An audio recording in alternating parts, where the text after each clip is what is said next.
1968 bombing of the United States Embassy in Nairobi County is a motion by the Senator for Machakos County, Senator Agnes Kavindu Muthama. Two cabinet secretaries are set to answer questions from senators this morning, and that is the Cabinet Secretary for Interior, Professor Kithure Kindiki, and the Cabinet Secretary for Arid and Semi-Arid Regional Development Matters. To just take you through some of the questions that Cabinet Secretaries are expected to give answers on the plenary this morning, the Cabinet Secretary for Matters Interior will be asked by the Senator for Laikipia County, Senator John Kinyua, to appraise the Senate on the state of security in Laikipia County and the wider North Rift region, as well as state the criteria used in the identification of areas to conduct the ongoing security operation. Senator John Kinyua also wants Professor Kindiki to state the measures put in place to ensure the restoration as well as maintenance of peace in the region, and provide information on the recruitment, matters deployment and remuneration of the National Police Reservists, popularly known as NPR, in the region. Finally, Cabinet Secretary for Interior will also be required to tell the Senate the status of the recovery of stolen livestock and arraignment of apprehended bandits in court since November 2022, and could the government consider compensating persons affected in the banditry.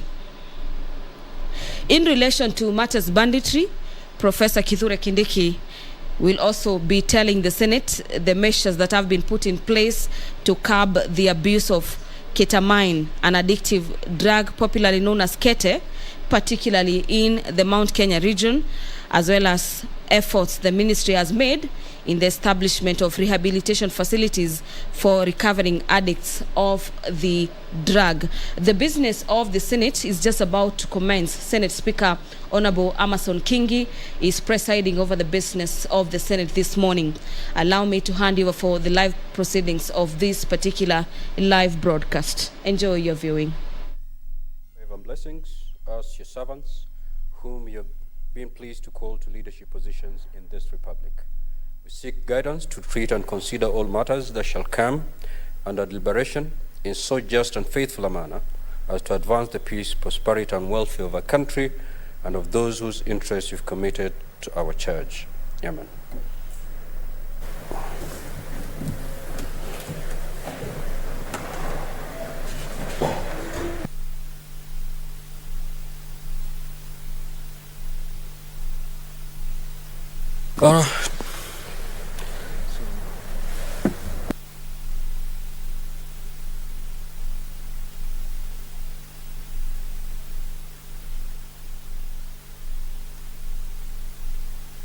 Clerk, do we have quorum? Sergeant at Arms, kindly ring the quorum bell for 10 minutes.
The Speaker of the Senate, Honorable Amason Kingi, has directed the Sergeant-at-Arms to ring the Quorum bell of the House to give some more a leeway of 10 minutes to allow senators within the presence of Parliament and those yet to make their way into the chamber this morning to do exactly that, to raise the quorum required for the House to commence business. This particular directive that is guiding the Speaker is pursuant to standing orders of the Senate on matters quorum. Allow me to take you through some of the highlights in the order of business this morning. Before the House officially commenced business this morning, I was taking you through some of the questions that the Cabinet Secretary, Professor Kithure Kindiki, the Cabinet Secretary for Interior, will be required to answer to senators this morning. And the Senator for Marsabit County, Honorable Senator Mohamed Chute, will be asking the Cabinet Secretary for East African Community and Arid and semi-arid lands and matters regional development to provide a list of the relief food distribution programs currently being run across the country, indicating the types of food being distributed as well as the quantity of the packages.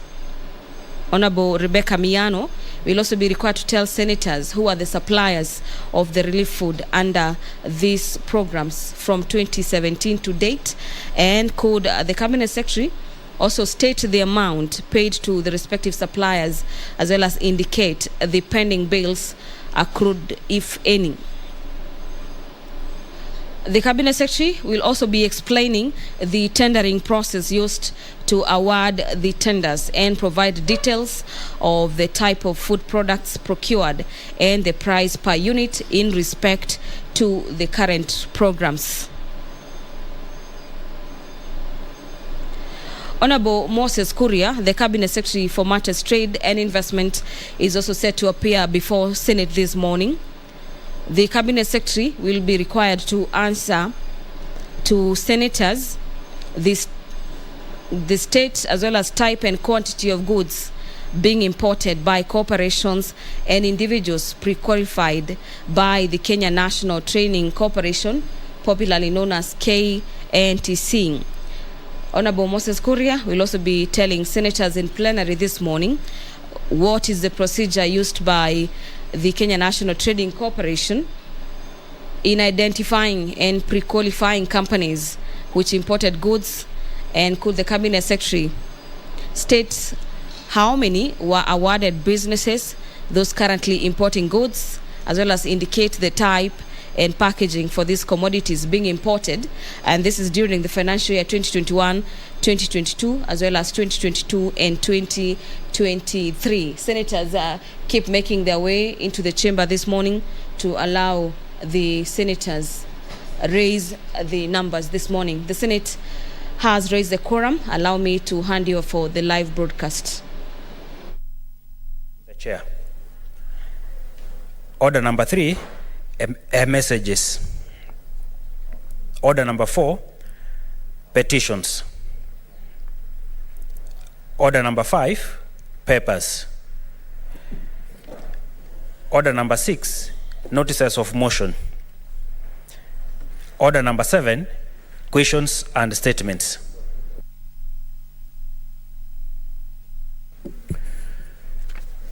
Honorable Senators, if you look at the order paper, there are 4 questions that have been listed for response by the relevant CSs.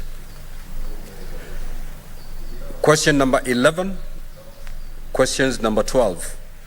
Those 2 were directed to the CS Interior.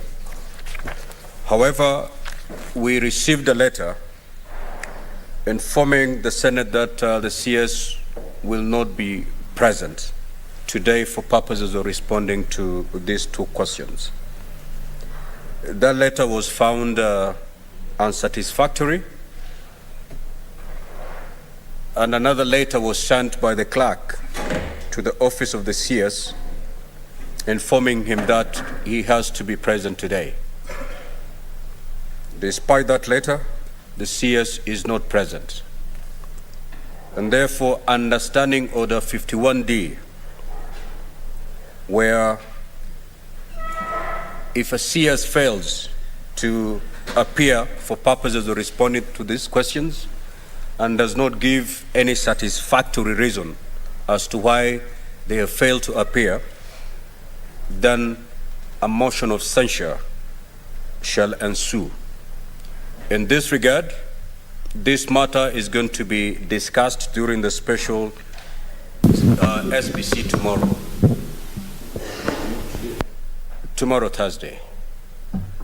Thursday, and the Senate will be advised accordingly after this matter is discussed at the special SBC tomorrow. Now, that also applies to question number 15.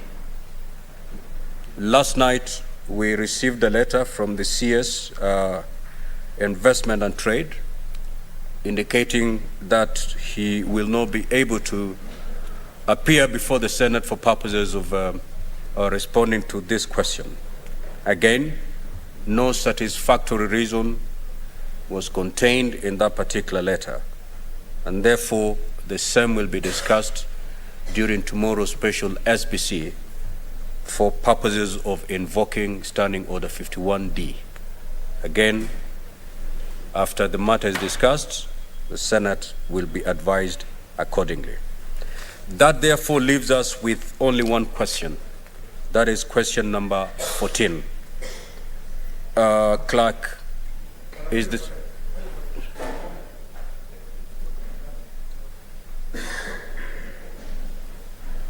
Kenya, are you raising a point of clarification? Because I do not see how the chair is out of order for you to bring him back to order. Proceed. Okay. Thank you. Thank you, Mr. Speaker, and thank you for guiding. Mr. Speaker, I want to agree with you because the Cabinet Secretary Interior, for the purpose of question 11 and 12, we have rescheduled this question twice. And I want to agree with you that you did write letters yesterday, and that's why we are here. Mr. Speaker, I think the Cabinet Secretaries are not taking this House seriously. So I would recommend when you are dealing with this matter at SBC, Mr. Speaker, you must be firm so that we can invoke the Standing Order 51D. So, Mr. Speaker, I agree with you and I support your decision. Thank you. The clerk, is the CS for East African Community and ASAL present? Can you usher them in the rightful place?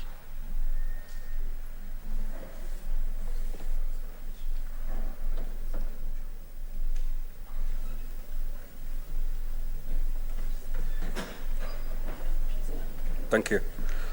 I'm informed that the CS in charge of East African Community and ASAL is present for purposes of responding to question number 14. Let me take this opportunity to welcome the CS to the Senate. Thank you so much, Madam CS, for honoring the invitation to come and answer the question that has been posed by the Honorable Senator from Marsabit. I will straight away proceed to request the Senator from Marsabit to ask the question.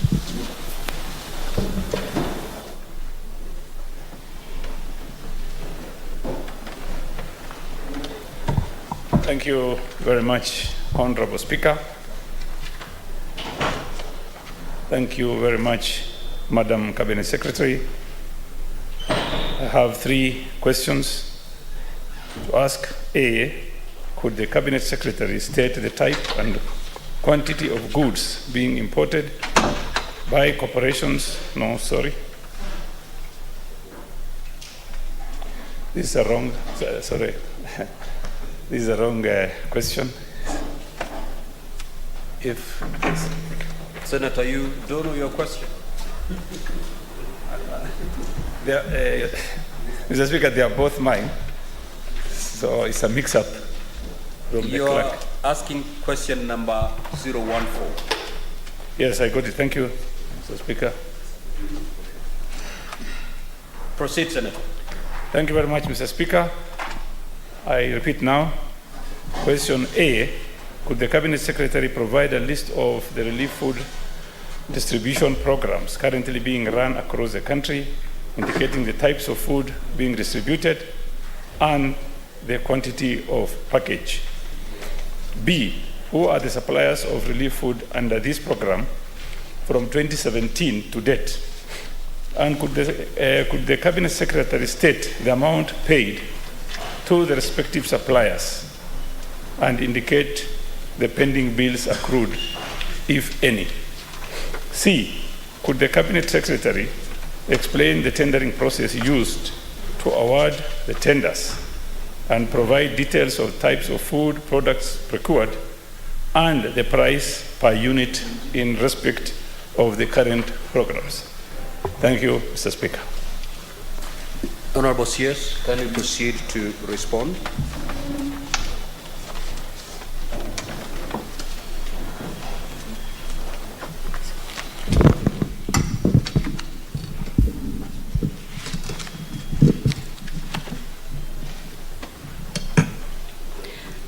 Thank you very much, Right Honorable Speaker and honorable members.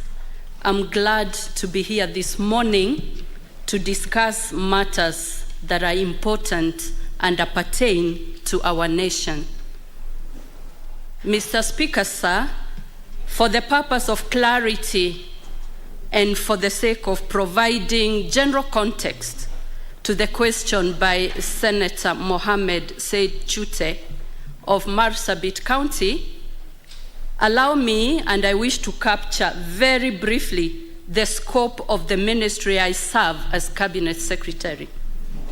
And the Ministry of East Africa Community, Arid and Semi-Arid Lands and Regional Development has two state departments, namely the State Department of East Africa Community and the State Department of Arid and Semi-Arid Lands and Regional Development. The matter in focus here today falls under the State Department of Arid and Semi-Arid Lands and Regional Development, and more specifically in the general realm of the ASALs and special programs. And Right Honorable Speaker, the Kenya's ASALs currently occupy landmass approximated at 85%. Some estimates place the percentage as high as 89. What is not in doubt, however, is that even the most conservative estimates put the Kenya's ASALs at 80% of the entire territory at the very least.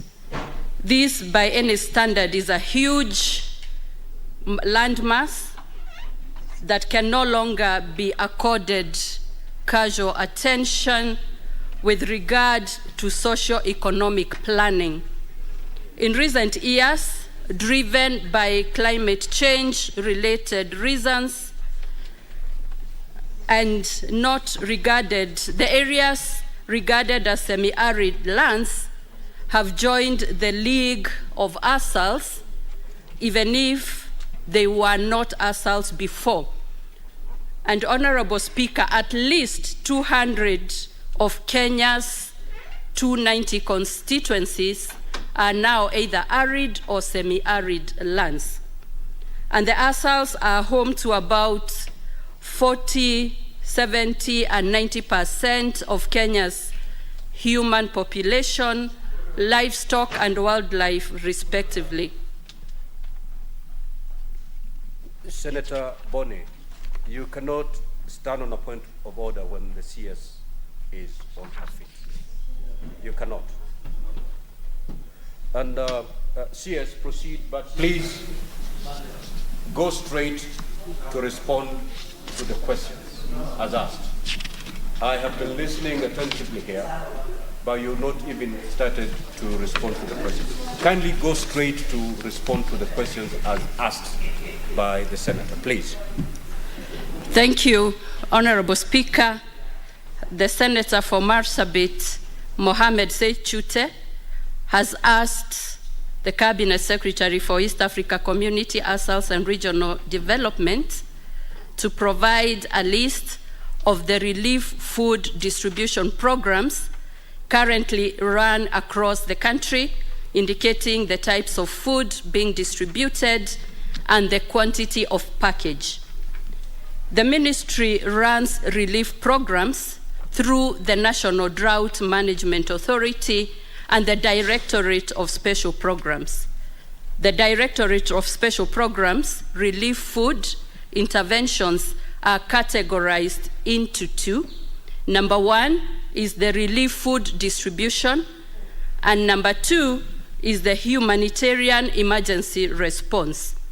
Under the relief food distribution, dry foodstuffs are provided to vulnerable households affected either by drought or other disasters. The food items are procured and distributed to households based on affected population, severity of the drought at the point of need, nutritional requirement, tracking distance, among others. And currently the ministry is procuring rice and beans only. The prolonged drought affected maize production, thus creating scarcity in the market, while global geopolitics, especially the Russia-Ukraine conflict, affected the global supply chain for vegetable oil. For fortified food, the base raw material used is maize flour, whose production was severely affected by the prolonged drought.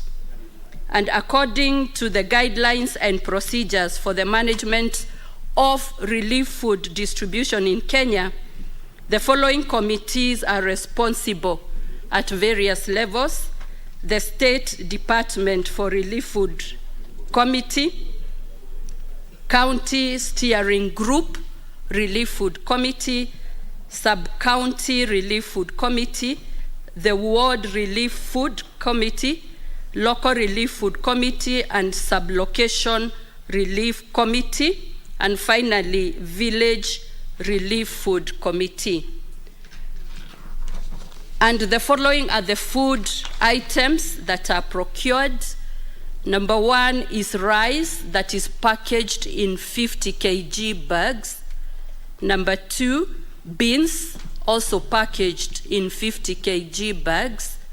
Number three is maize, also in 50 kg bags. Number four, vegetable oil, which is a carton that contains 12 1-liter packaging.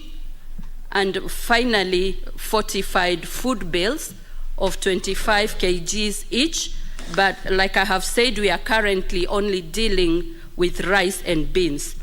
So that is the relief food program. The next program we have is the humanitarian emergency response. And this is non-food commodities that are provided to households affected by various disasters. The non-food commodities portfolio comprises mainly iron sheets, timber, ridges, nails assorted.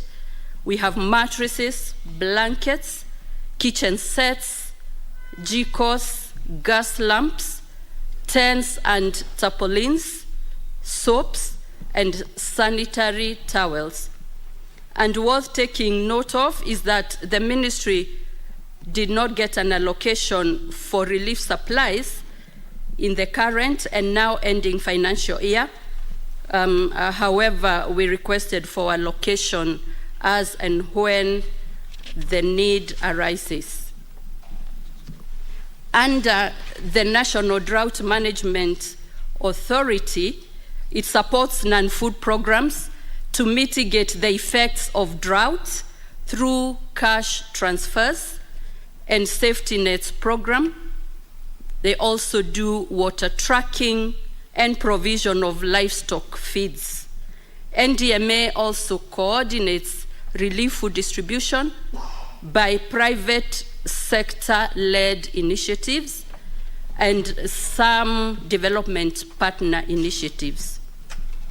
The cash transfers are sourced from commercial banks Water tracking services are mainly driven by community water users associations, while livestock feeds are competitively sourced locally through open tendering process.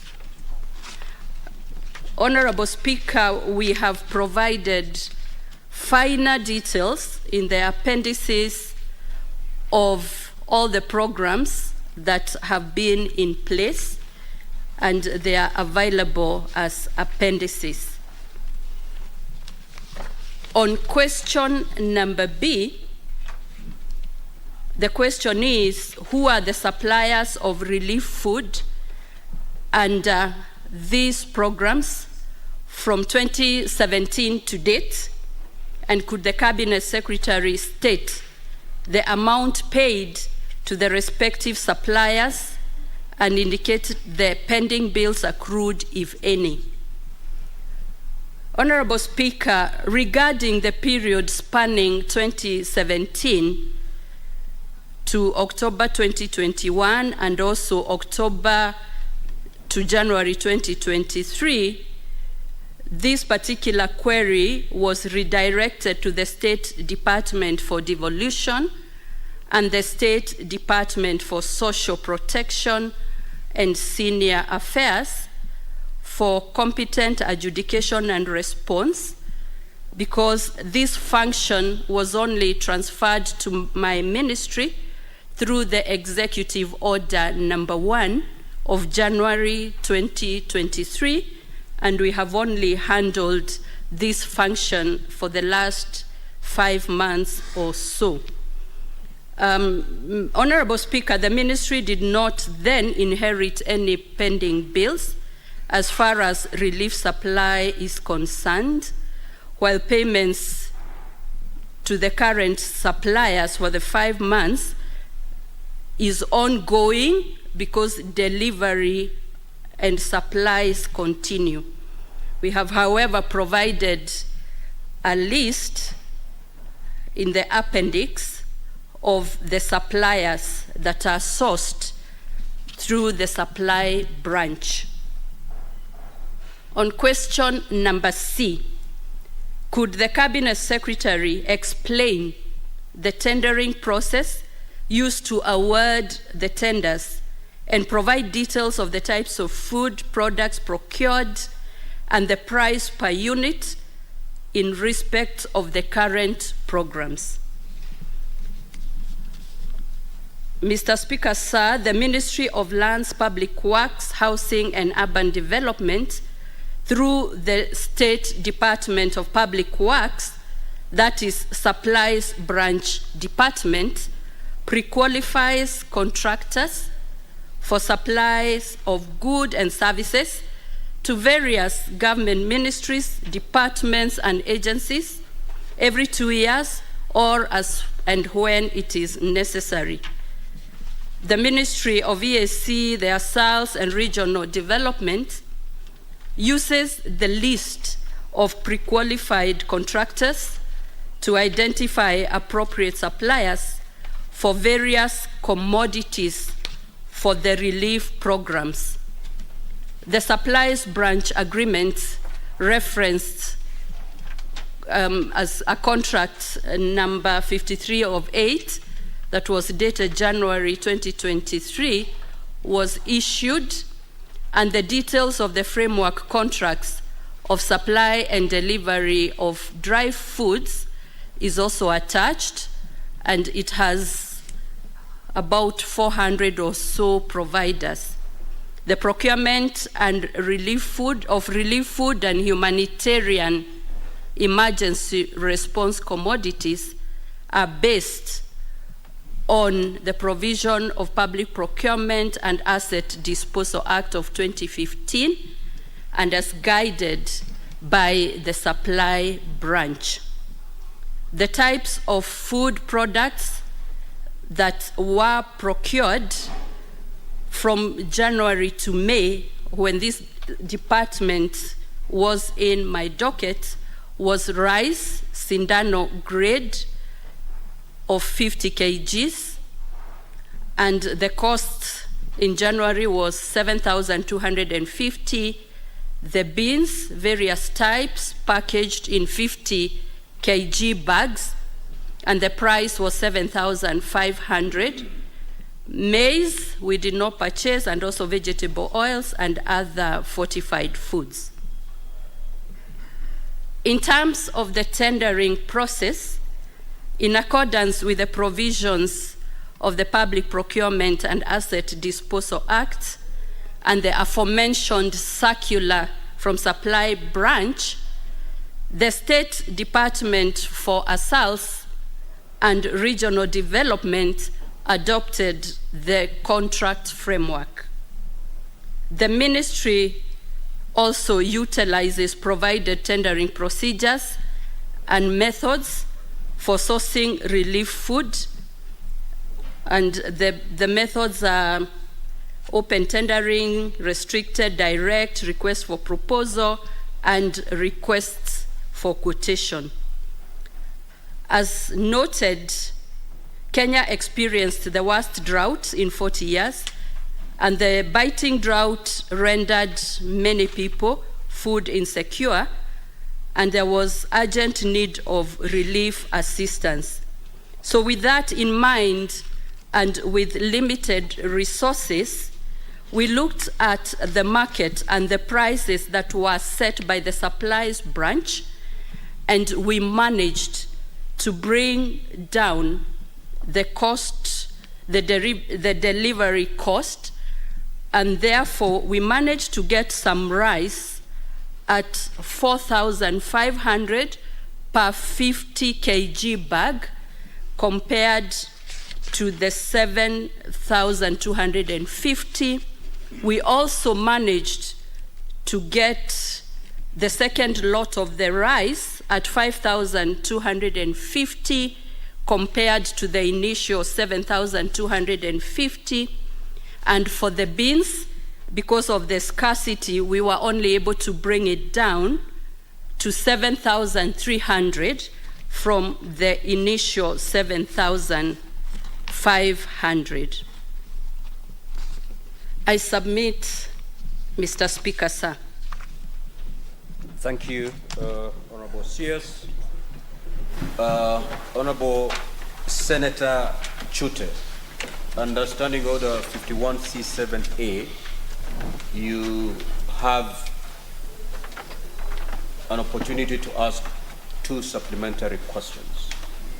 You may elect to ask one and then be the very last senator to ask the second question.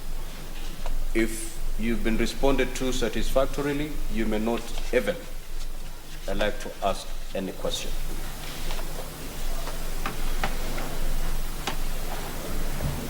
Thank you, Mr. Speaker. I would ask one question first, and then the other one at the last of the session. Mr. Speaker, sir, I want to thank the CS, first of all, for having the courage to reduce the price from 7,200 for rice 50 kg to 4,500. And also the beans from 7,500 to 7,300. I think she should work on the beans and see if she can get at a lesser price. But then my question goes to the Madam CS. The documents we have here before this Honorable House is from KNTC, and it shows that they've supplied or they've imported rice and edible oil. Did you contact KNTC to see if you can get a better price? If yes, how much are they selling at? Thank you. Honorable CS.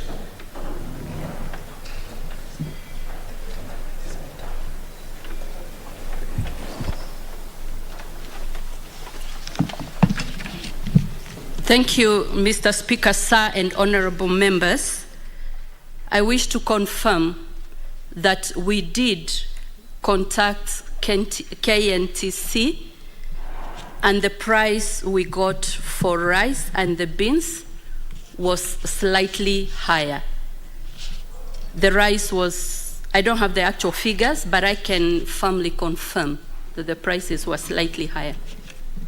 Thank you. Senator Dulo.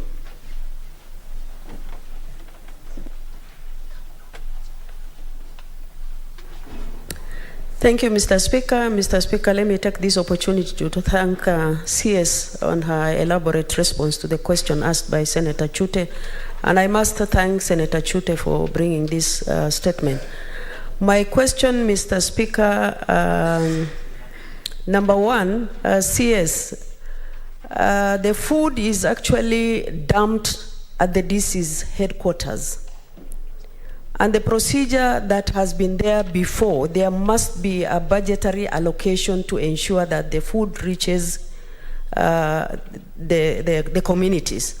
But unfortunately, over the years, and I think I had followed it up with a special program before it was handed over to you, we have about 4 or 5 months that you have not provided allocation of the budget to the DCCs. Number two, Mr. Speaker, I remember there was a time views were collected on the ground where instead of giving food to individuals, you give cash transfer. And that is better transparent and better useful to the communities affected. Why can't you use cash transfer as a government instead of providing food that doesn't even reach people, especially the beans? It takes even 3-4 hours to ripe. Mr. Speaker, I would request CS, can you get a better beans for the communities instead of using the current supplier? I thank you. Honorable CS, can you proceed to respond?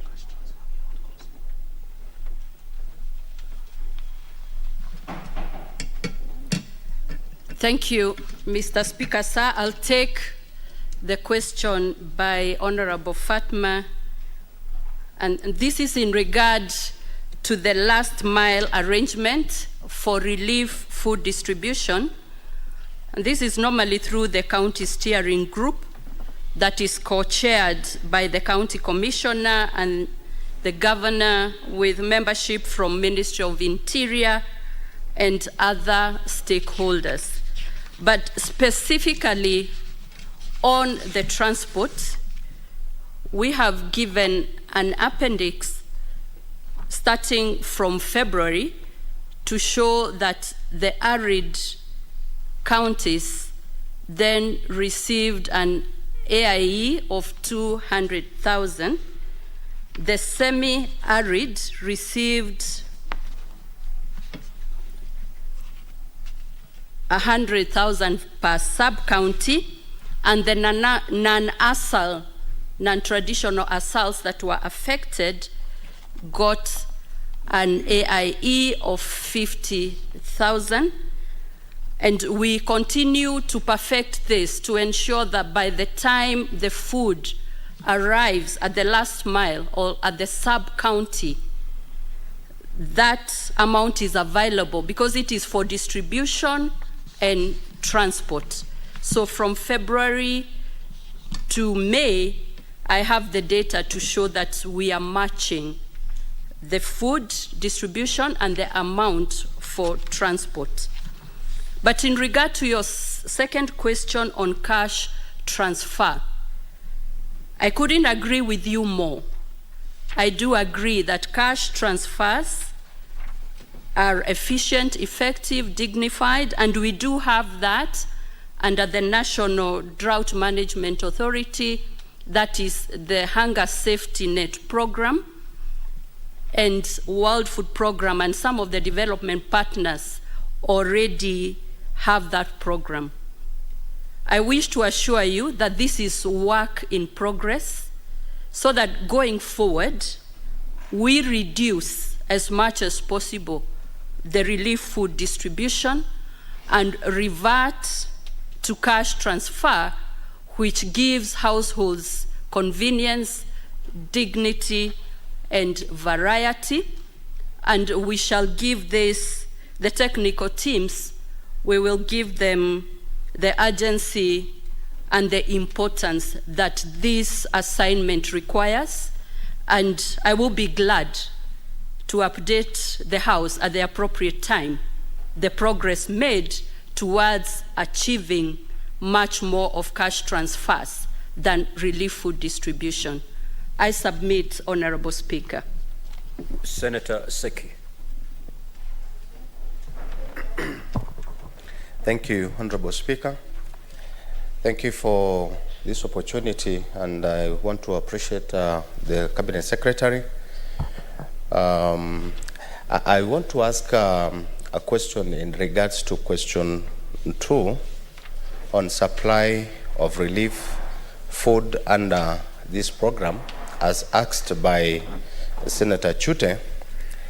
I look at the response as Cabinet Secretary, and I see it is not really satisfactory, because you took over and we need to have a list of suppliers, because during the period between December and even January, February, up to almost April, that is the time we were in the peak of supplies of food, relief food, to counties by your department. And I look forward to see the list of suppliers as asked by the Senator, because your ministry was supplying food, and that is the time we had a Senator, very what drought. is your question, Senator? We had Proceed to ask your question. I want to request the Cabinet Secretary to give us a list of suppliers of this relief food during the period of between February to almost May, because that was the peak of the drought in your ministry. Thank you. Honorable CS.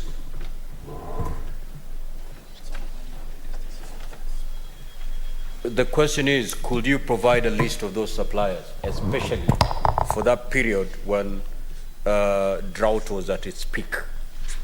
Thank you, Honorable Speaker. The contracts are still ongoing, supplies are still ongoing, but I have the list here. We'll submit. Yeah. What is your point of order, Senator Dulo? And I hope you're not raising a point of order against the CS, because that you cannot do. No, it's, Mr. Speaker, it's one part of my question she didn't answer, the one on beans. Thank you. Thank you. As you respond to the question from Senator Cheptumo, Honorable CS, you will also kindly shed light on why you're supplying beans that take 4 to 5 hours to cook. That was the was that the question? That was your concern, Senator Fatuma? Good. Senator Cheptumo. Let me, Mr. Speaker, thank the CS for the comprehensive answer to the questions raised by Senator Chute. Mr. Speaker, I appreciate the fact that the ministry does good supplies to the various counties of the relief foods. But, Mr. Speaker, the challenge that we have, and I have witnessed myself, having been the former member of Parliament, Baringo North, is that there is a challenge of these supplies reaching the targeted population. From the county headquarters to the sub-counties, some of these supplies, Mr. Speaker, disappear somewhere, somehow. I wanted to know from the minister or the CS, what measures have you put in place to ensure that the food supplies actually reaches the targeted people, so that you avoid these middle people who sometimes, Mr. Speaker, the DCs, the DOs, and the chiefs, sometimes divert these supplies to other beneficiaries. What measures, Madam CS, have you put in place to ensure that the targeted communities are actually availed the food? Finally, Chair, Speaker, Senator Cheptumo. Is related.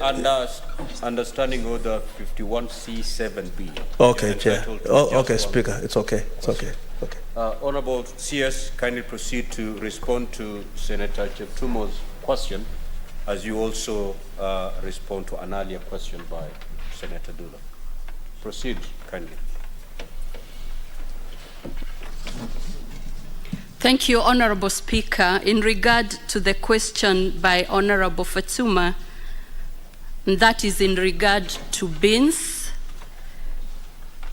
Honorable Speaker, we haven't received a complaint about the beans for now, and also noting that maize that takes longer we haven't distributed right now. However, I want to focus on the future outlook, and I would wish to say that we will continue on working on cash transfers so that communities and vulnerable people can then sample what else is easier to cook and available in the market, and also undertake a survey on the alternative relief food or dry foods that may have the same protein and may be available. And so we would like to take that away and have a suggestion and see what alternative protein would be available. In regard to the question, in response to the question by Honorable Cheptumo about the last miles, we use the county steering groups to target the affected and vulnerable population, following the reports by the National Drought Management Authority.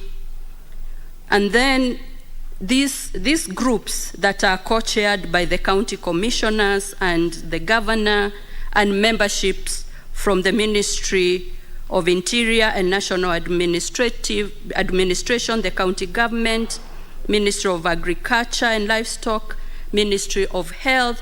This committee has multi-sectoral participants who target. And then in terms of distribution, when we allocate relief food, we write to the county commissioner, we copy all the leaders, elected leaders and administration leaders, and this is to ensure higher accountability, and so that we have enough people participating and getting the documentation and also witnessing this distribution. We would like to perfect this further, and as a ministry, being the accounting ministry, we had made a proposal to have officers that are based on the ground, but that is work in progress, and the Public Service Commission is still considering our request. But Mr. Speaker, we want to assure you that the message we have is of high accountability, and to ensure that the relief food gets to the right people and to the last person who is vulnerable and is deserving of this relief food. And we will continue to follow up and take the responsibility with the seriousness it deserves. I submit, Mr. Speaker. Senator Aaron Cheriot. Thank you, Mr. Speaker. Mr. Speaker, I want to laud the Cabinet Secretary for her diligence, and just note the communication that you gave earlier.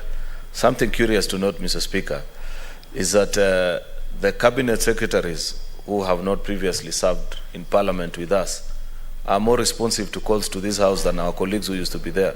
And it's rather embarrassing of our former colleagues who treat this House with not so much decency. Mr. Speaker, my question to the Cabinet Secretary is that the Commission for Revenue Allocation 3 or 4 years ago updated government records on the classification of arid and semi-arid areas.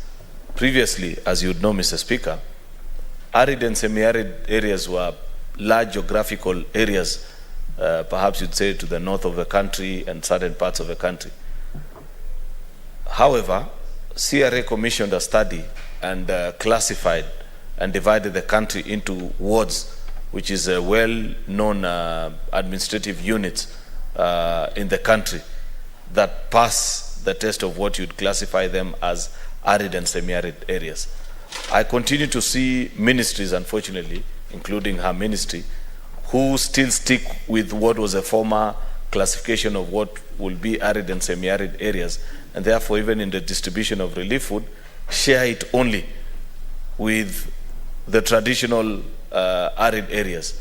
When is the Cabinet Secretary going to update the records of her ministry so that you find a county like Meru, where my neighbor here comes from, they have very fertile parts of the county, that's given. But then if you go upwards to the areas that they border like Kipia, those are definitely very arid parts. The same can be said of my own county, Mr. Speaker.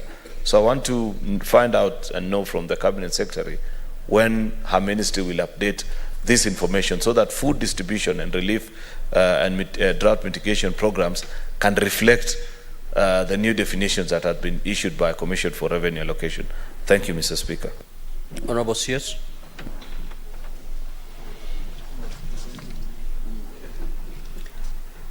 Thank you once more, Honorable Speaker. And the question by Senator Cheruiyot. I would like to start by saying the original classification of the arid and semi-arid counties or lands was done by CALRO, the Research, Agricultural and Livestock Research Organization, among other stakeholders, and that is the classification that has been there. We also note the classification by the Revenue Allocation Commission. I would wish to state that during the drought that we have just had, we went out of the classification and looked at the practical data of the counties and the people who were affected by drought. Mr. Speaker, sir, I want to confirm that we had 9 non-ASAL counties whose wards, about 45 wards, were affected, and there were pockets that were affected by the drought, but they were not in the classification by CALRO or CRA, but we used contemporary data and contemporary occurrences that we saw. Mr. Speaker, sir, the data we have shows that we distributed food in all corners that were affected. Going forward, we will work with CALRO, the Commission of Revenue Allocation, so that looking at the effects of climate change, the lessons we have learned during the devastating drought, we can get new classifications, updated classifications, so that as we work on programs, sustainable programs for ending drought, lessons learned, and we do believe because of the climate change, this will recur, and we need from now going forward, from day one, to start preparing for any future occurrence and avoiding some of the emergencies that we got into. So I want to assure Senator Cheruiyot that we are already on course and we were not restricted by the classification that was on record during the drought. I submit. Senator Kinyua. Thank you, Mr. Speaker. I want to join my colleagues in thanking the CS for coming.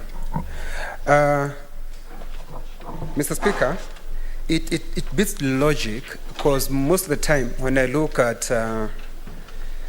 the news, you will see some areas or the Azores areas, people are suffering from hunger.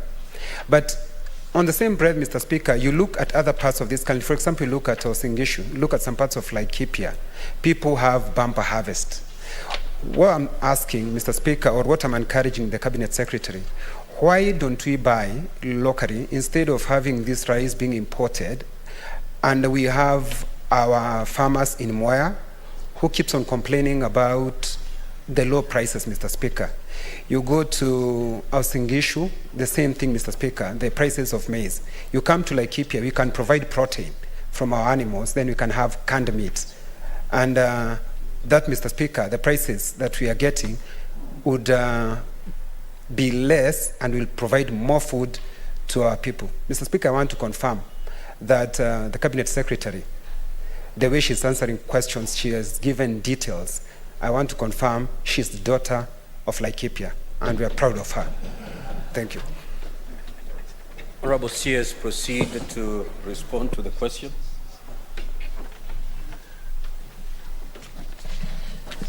Thank you, Mr. Speaker.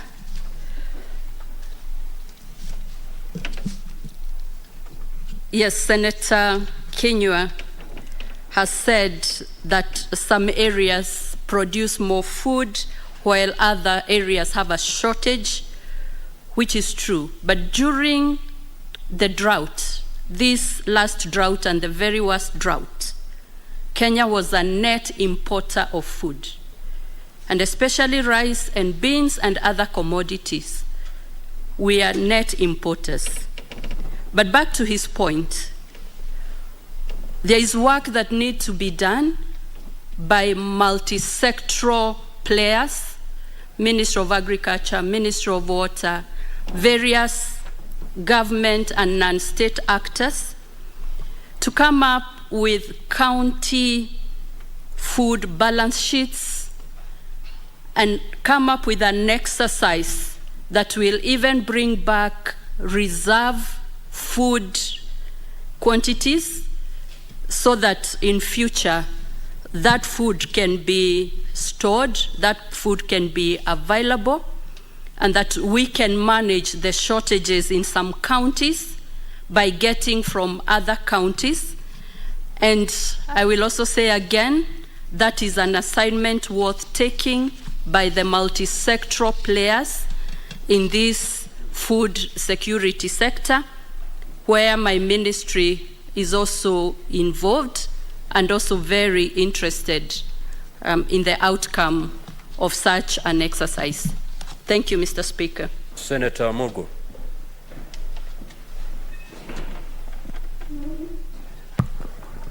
Thank you, Mr. Speaker. The Cabinet Secretary for the ways handling terms of disturbances such as cattle rustling and so on. There is a lot of shifting from area to area, and in the process of that, a lot of school-going children are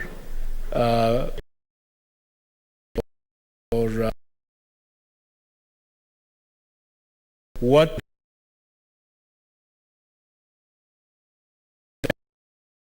measures can the ministry take on such issues?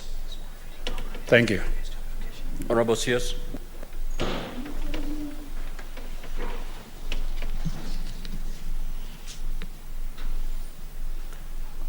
Honorable Speaker and honorable members, during the drought, we also had counties that experienced insecurity, and those counties were then classified as operational counties. We continued to provide relief food under the guidance of the ministry. Majority Leader, just hold on, CS. Majority Leader, you're out of order. You cannot just cross from one side to the other. You know exactly. You go to the line, bow, and take a seat. So you'll get your first question of the day. Proceed, CS.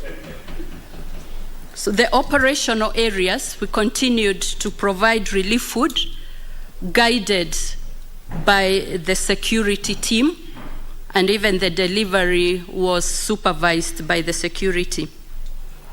For the school-going children that were affected, I am aware that we have a school feeding program under the Ministry of Education, but my State Department has complemented and supplemented that work.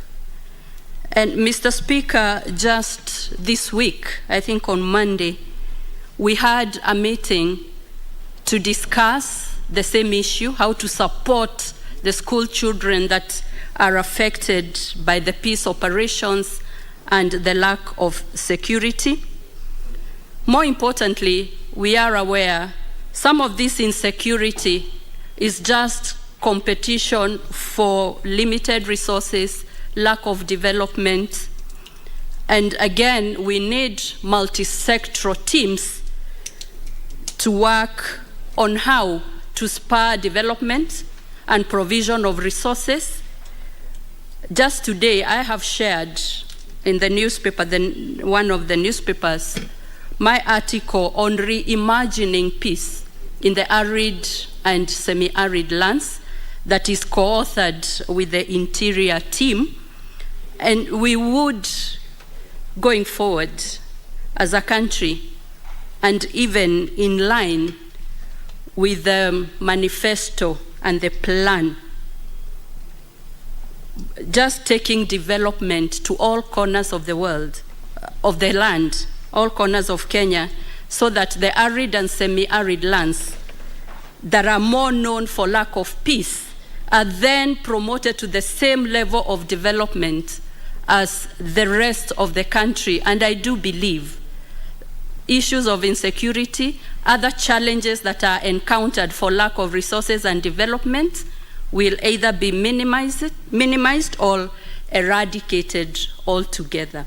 Again, it's exciting to work in this ministry and participate in some of these discussions and strategies, because it is life-changing and impactful when we see some of these issues being resolved and removing the hassles from where they are seen as areas that lack water, that lack peace, that lack security, that lack development, to areas that are contributing significantly to the development of this country, and the Kenyan people in the arid and semi-arid lands can enjoy the same level of development and peace that some of the other parts of the country do enjoy.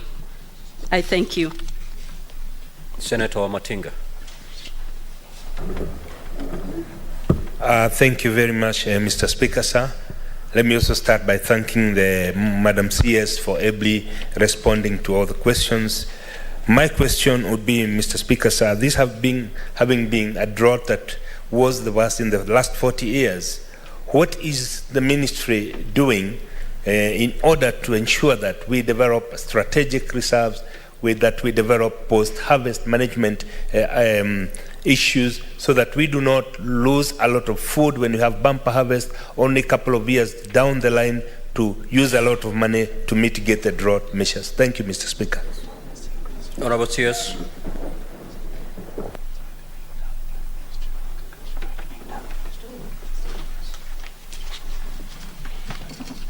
Thank you, Honorable Speaker. In response to Honorable Wamatinga, what you have said is really true. We need strategic reserves. The Ministry of Agriculture, I am aware, I've seen their documentation, their strategies, and we are following up with them to implement the strategies. We are giving the data. We are giving, being the ministry in charge of policy for their SALs, we are sharing the policies, our strategic plans, we are sharing data so that it can be an input not only to the Ministry of Agriculture, but to all the other ministries, because the ASALs, every ministry has one or two things to do in regard to the ASALs. The Ministry of Water, the Ministry of Water and Irrigation, I attended the launch of their strategy I saw their plans on water harvesting, the shift from rain-fed agriculture to irrigation. And so we would like to follow up with the ministries, and we continue this discussion so that we have strategic food reserves. And next time there is a drought, in the years to come, it will be much better than what we experienced in the latest drought. Thank you, Mr. Speaker. Senator Lominan. Thank you, Mr. Speaker. I congratulate Madam CS. My question, Mr. Speaker, I come from the farthest of this country, areas like Kibich, areas like Kapedo. So my question is, how do the ministry ensure those rural areas that do have the problem of infrastructure consider to make sure they have received food? What I know, the food leaves from Nairobi to counties, sub-counties. When it reaches to the sub-county, it takes time. And I'm very sure more than 6 months, more than 3 months to reach to those rural areas. And the reason for that is because when you ask the county commissioner, he tells you he has not been facilitated. What Madam CS has said, 200,000 for the ASAL areas. That funds is not enough, because to transport food from here, even to Kapengora, to Lodwar, is worth more than that 200,000. So what happens when it reaches to the headquarters of the sub-county? It ends there. They wait, what they do, they sell that food again to facilitate themselves to reach the areas of where it's supposed to reach. So what plans do you have to ensure the most vulnerable people from rural areas receive this food instead of targeting people from just the headquarters in towns? Honorable CS.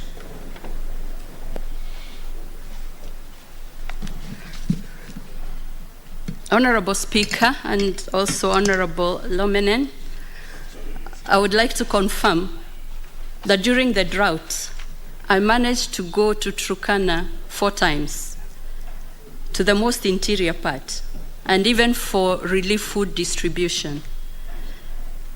We have transport arrangements. We get escorts from KDF and the other authorities.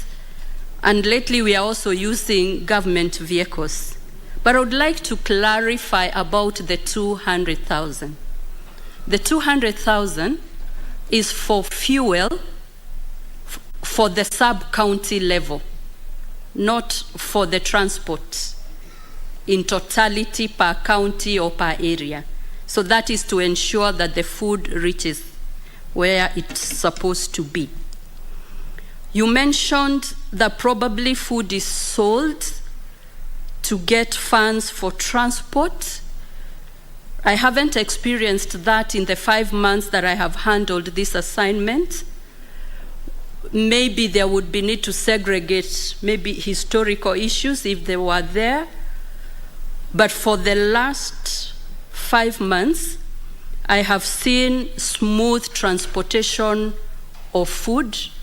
And we use all means that we can to ensure that food reaches to the innermost parts of the country and of the counties that are affected. We work very closely with the Ministry of Interior and the Ngao officers. But like I said before, work in progress.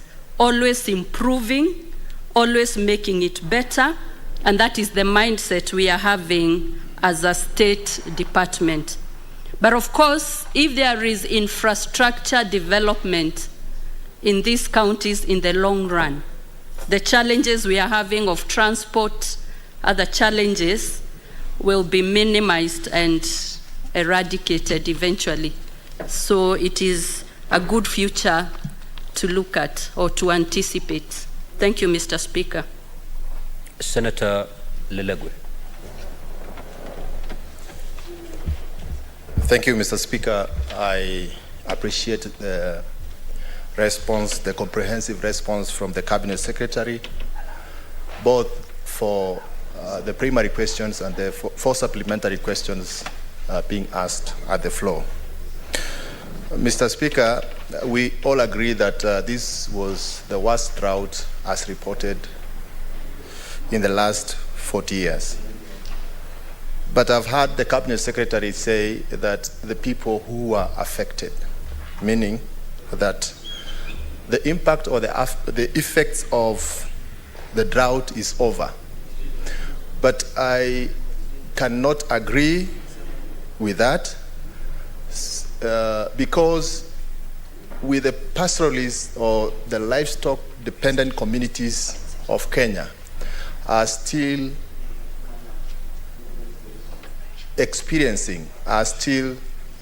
affected by this drought.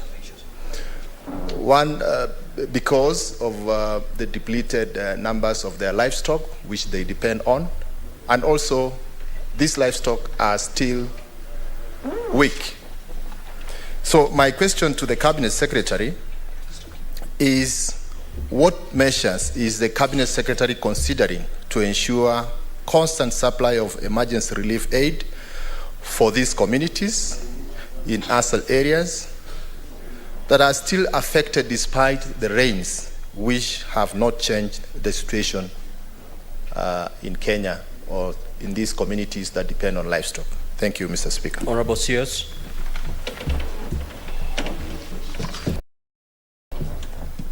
Mr. Speaker, sir, I'll respond to the question by Honorable Alawe.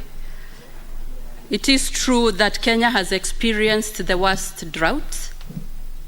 It is also true that the effects of the drought are not over. It takes quite a long time to recover from such a drought. Following the rains that we have had, we have seen slight improvement. We have seen the vegetation regenerating, giving quite a bit of feed to the livestock, water available, but the effects of the drought are still with us. And if we receive enough rain, it will still take probably even more than 6 months to get the much needed relief. So despite the little improvement or the improvement that we have seen from the rains, which we thank God for, I want to confirm that the relief food program is still on, and there is constant relief food distribution, including currently, even as we sit here, and we will continue to support the communities that require the support until we get significant recovery. We do not have enough funds, but with the little funds or the funds available, the National Drought Management Authority has had several strategies to support recovery, restocking to some of the worst hit areas that lost almost an entire livestock. And that is ongoing with support from some of the development partners, and we continue to support in regard to the relief food. And we are also spending a significant amount of our time looking at sustainable ways of managing droughts or ending droughts. And we have a whole activity and discussions that are going on we have support from development partners, and I want to assure the honorable member that the program is still on and recovery is not yet complete. Thank you. Senator Mgatana. Thank you, Mr. Speaker. Mr. Speaker, I want to join my colleagues in acknowledging the thoroughness of this particular cabinet secretary. It has inspired confidence that we got the right person amongst the Kenyans who are listening, including myself. So keep it up. And I also want to acknowledge our very own son from Tana River, the permanent secretary. I see him there. I know he's part of the team that are producing good caliber work that we are proud of. Mr. Speaker, my question to the PS, to the CS, is whether they have planned for future droughts, because the drought cycle in Tana River County, and I dare say the rest of Kenya, is predictable. So we want to know whether they have done some forward thinking to mitigate the effects of that drought.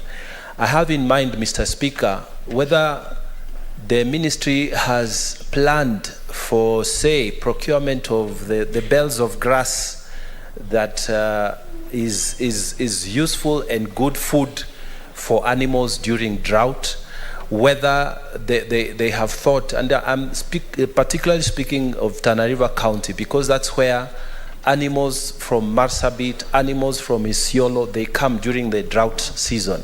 So whether the ministry has done forward planning so that we have these bells of grass that can sustain livestock during the difficult times. That is on the side of livestock, because I've not had much on that side, but also on the human side, whether they have planned to secure food reserves for the people so that we don't have embarrassing situations like Kenyans dying of lack of food. I'm speaking for my county and by extension to the rest of the nation. I thank you, Mr. Speaker. Honorable CS.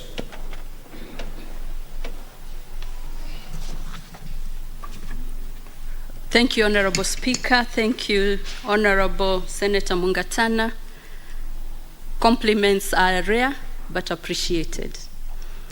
I want to say that one of the documents we are working on is a strategy called Ending Drought Emergencies Strategy, and this is the second phase. We had one that just expired in December, and in this strategy, we are focusing on resilience building, coming up with strategies, programs, and projects that in future will alleviate droughts. Because, Mr. Speaker, with the climate change and the devastating effects of climate change, droughts are not getting better. Lands are not getting better, and the climate, it's only planning that can get better. And we are hoping to launch by 1st of July, the Ending Drought Emergencies Strategy. And this is supported by development partners. When we launch it, we will then embark on execution and implementation. And we do look forward to a team that has the discipline of execution. And in terms of food reserves, the Ministry of Agriculture comes in to this particular docket. I have looked at their proposals, not only the Ministry of Agriculture, but the current administration's manifestos and plans on agriculture, which we are all aware. And we look forward to the fruition of these plans and the activities that are going on to promote agriculture, the large scale, the proposals to have food reserves. So all these activities are to position us better in the future droughts, because they will surely come. But we do hope that the country, the communities and the counties, and even ministries, and all of us will be much better placed to handle that. One of the mandates for these state departments is livestock development in the arid and semi-arid lands. We are coming up with newer programs for fodder, the fodder programs. We have proposals on livestock transformation. We have one particular program that is supported by various development partners, and we are almost at the tail end of the proposals that will come through. We have come up with a steering committee, which we have put together, and we believe of big thinkers, strategic thinkers, to think with us and see how we can transform the livestock sector in the arid and semi-arid lands, taking cognizance of the fact that this was one of the most affected sectors during this drought. And so we are looking at fodder commercialization so that we have more fodder available. We are looking at better breeds of animals. We are looking at just the vaccinations. We are looking at what more commercialization we can work with communities so that they can also look at livestock as part of the commercial development in the arid and semi-arid lands. And I think going forward, I am certain and I believe that some of these proposals, or most of them, will bear good fruit to face future droughts with better resilience, not only for communities or the people part of it, but the livestock, the wildlife, and every other sector that is ordinarily affected by the drought. I thank you. Senator Abbas. Thank you, Honorable Speaker. Honorable Speaker, I want first to commend the CS for the wonderful and competencies as answering her questions. Two, I want to ask the CS that the food distribution is done through sub-counties. And you know, some areas have more sub-counties than others. And one sub-county may have more population than our one. But the food is being actually done across the board. So I think there's a lot of disparity in food distribution in that because of the population differences and the sub-county difference, depending on, you know, the severity of the drought. One other thing, Madam Speaker, is that because of seepage and because of transportation, the cost of delivering food is just too high. A bag maybe that cost you around 7,000 shillings might cost, when it reaches the end, of almost 15,000 shillings. I know your ministry doing cash transfer through under the hunger safety program. When you give about 4 or 5 kilos, it might take a family 3 days, 4 days. But when you give them cash, they will be able to manage themselves, and it will be cheaper for the ministry or for the government than giving, you know, maize and beans alone or oil. So what plan do you have to transfer instead of the food? Because of the high cost, you go to, you know, even the non-state actors like NGOs are now starting back to cash transfer. So what is your plan for, because relief food is not sustainable and you cannot continue throughout. Is this unnecessary costly? Two, it is not enough for the people. It takes less than a week for one supply, and then maybe the next supply may be even 3 or 4 months. Those, I think that's my question. So what is your plan for that? And why is it that, what plan do you have for the equal distribution of the food based on the number of people or the population? Thank you. Honorable CS.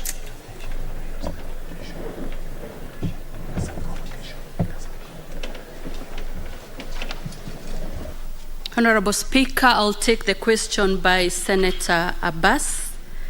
First, on the food distribution, and this is based on reports that are prepared by the National Drought Management Authority and the county steering groups, but the distribution is based on the population at the sub-county level. And when we get that data, because some sub-counties are vast and sparsely populated, while some are heavily populated. So we receive that data from both at the sub-county level, and that is validated by National Drought Management Authority, NDMA, and that informs how much food and how much the rice and the beans, how much should then be sent to the county. It is a fact that we cannot have enough food because of the limited resources and a tight fiscal space. So based on the resources that are available and the food we procure, we try to balance and just do the best we can with what is available. We are cognizant that cash transfer has less logistics, doesn't have transport costs, because, Mr. Speaker, relief food distribution is a whole operation in terms of food, vehicles, logistics, records, and all that. Cash transfer would be the way to go. Currently, we do both. Cash transfer at a smaller scale, the programs that are in place, some of them supported by the development partners. We are looking at this to see how we can spread this to more counties than currently we have, so that in future we have more cash transfers and the relief food becomes less, and to reach pockets that are really needy or pockets that deserve the actual food rather than the cash transfer. So working together with the support we are receiving from the development partners on these strategies of hunger safety net and also cash transfers, I will call it again a work in progress. Thank you, Mr. Speaker. Senator Karungo.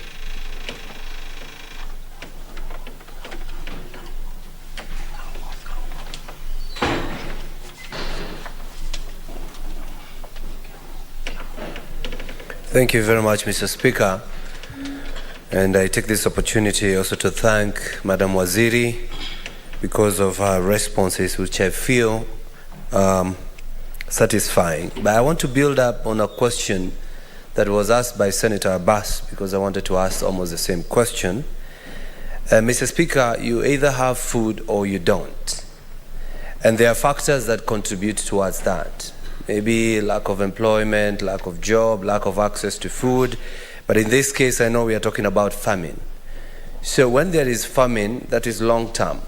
So I wanted the Madam CS to tell us, those who benefit from this program, how long do they get this kind of food distribution? What is the duration? Because if you're given food, and the drought is there for a few months, you need food for a longer period of time. Because, Mr. Speaker, I've noted some politicians are using this food distribution as a campaign tool, where this food is taken to an area, they're given 2 packets of rice, 1 bowl of beans, and they will never go back there again. So sometimes I wonder, how long will this person benefit from this kind of food? And do we have data? You know, like we do monitoring. Yes, we give this person food, and what is the success story? And finally, Mr. Speaker, instead of giving cash because I know the cash is there. Instead of buying this food directly and distributing to the people, why don't you come with food vouchers? You know, this will encourage business people from that area to go where the food is, buy it, go back to their home, and sell it to their communities through these vouchers. If you remember very well, when there was famine in the northern side of this country, potatoes were rotting in Nyandarua. There was plenty of food in Nyandarua. So if these people had maybe cash or maybe the vouchers, somebody will just go from that area and just buy this food and take it home to sell to their people. That way you promote business. You also give them an idea to see other places in this country. Thank you very much, Mr. Speaker.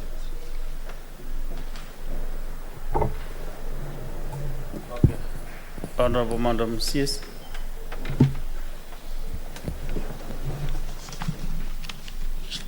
Mr. Speaker, sir, I'll take the question by Senator Karungo. And in response to the first question, I wish to confirm that during the drought, or between January and May, when I've been handling this docket, and I believe even previously, relief food is sent to the sub-counties at a duration of 30 days or every month, depending on the quantities available and the availability. So we distribute every month. I also want to say that the process of food distribution, the targeting of the vulnerable, the work at the county level by the county steering committee never changes. We have a policy and a program in place. If you see leaders or other people during food distribution, I believe they're just witnessing or participating in that program. But our program is firmly documented and it follows through. And we copy, whenever we distribute food, we copy of all the leaders, and we copy elected leaders, and they have the discretion to go witness, either for confirmation, for witnessing, or just participating with the communities. We have the data of the food we have distributed since February, and that is available, and that shows per sub-county, per county, and every area, including the quantities. And we also get returns at the county level. After every distribution, we have the returns, which we then study and see what observations and confirmations or queries or questions that we may have or clarifications to seek. Mr. Speaker, on the food vouchers, I wish to say that today we have received valuable input on how to manage these drought issues relief food. Though our markets, especially in the ASAL areas, are not fully developed to a level of having food vouchers, this is a good idea. I will task the technical teams to look at the proposals we have received today, including the proposal about the food vouchers, because we must improve, we must make it easier logistically, we must make it more efficient, we must make it more effective, and above all, we must uphold the highest levels of dignity, even as we intervene to support vulnerable communities. I thank you. Thank you. Last but not the least, Senator Charlie Samson, Kiplotich. Thank you, Mr. Speaker. Sir, mine is, I think colleagues have asked, but just to ask the CS, is on the issue whether he had a discussion. You remember, Mr. Speaker, sir, a few years ago, the former Jubilee administration removed what we call strategic grain reserve. I don't know the CS of EAC and ASOL areas, whether they have had a discussion with the Ministry of Agriculture with the view of reviving strategic grain reserve. Because in Nandi, for example, where I come, there is always milk clot. When we harvest our maize, we always, and you remember what we said in November last year, Mr. Speaker, we have beans. Other colleagues here, you have talked about mango beans in Machakos. We have many other products that, if it can be put under strategic grain reserve, Mr. Speaker, sir, it would be very important in terms of food security. And food security, Mr. Speaker, is one of the core agenda of the Kenya Kwanza administration. So could the CS be gracious enough to provide information on the way of ensuring that strategic grain reserve is in place, and whether she did request either through her colleague, Senator Mithika Linturi, or herself to get budget allocation for operation of strategic grain reserve in the Republic of Kenya. Thank you, Mr. Speaker, sir. Madam CS.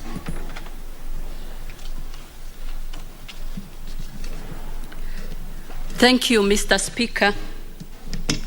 We are at such a time in this country that we haven't had sufficient food, leave alone a reserve. But having said that, we are having conversations with the Ministry of Agriculture, but first to have sufficient food, and then have agriculture and farming and production that can have a reserve, that can have leftover. Looking at the activities and what the government is doing, the current administration, in terms of agriculture, providing fertilizer, encouraging farmers to farm, promoting irrigation, all those activities, I believe will stabilize the current need for food sufficiency, and we will then get into strategic food reserves. We'll have to produce enough to eat first. Currently, we are net, so to speak, we are on debit. We have to balance that, get a credit, and get to the strategic food reserves. I want to say positively that there are active discussions going on with the Ministry of Agriculture and other players and government officials, and at the opportune time, we will be glad to update members on the progress being made in this regard. And we look forward to start with to getting a bumper harvest based on the rains we have received and the activities we have seen, more enthusiastic farming that we have witnessed even as we go across the country. And we are hopeful that we will achieve this aspiration of having strategic food reserves that can sustain the country even during some of the worst droughts, like the one we have seen in recent times. Thank you, Mr. Speaker. Thank you, Madam CS. I can see on my screen two senators again. Chalagay, do you have no, you can't ask two questions. Sorry? No, you cannot ask two questions, Akon. Sorry? On what you have asked about the green reserve? You are not satisfied with the answer given.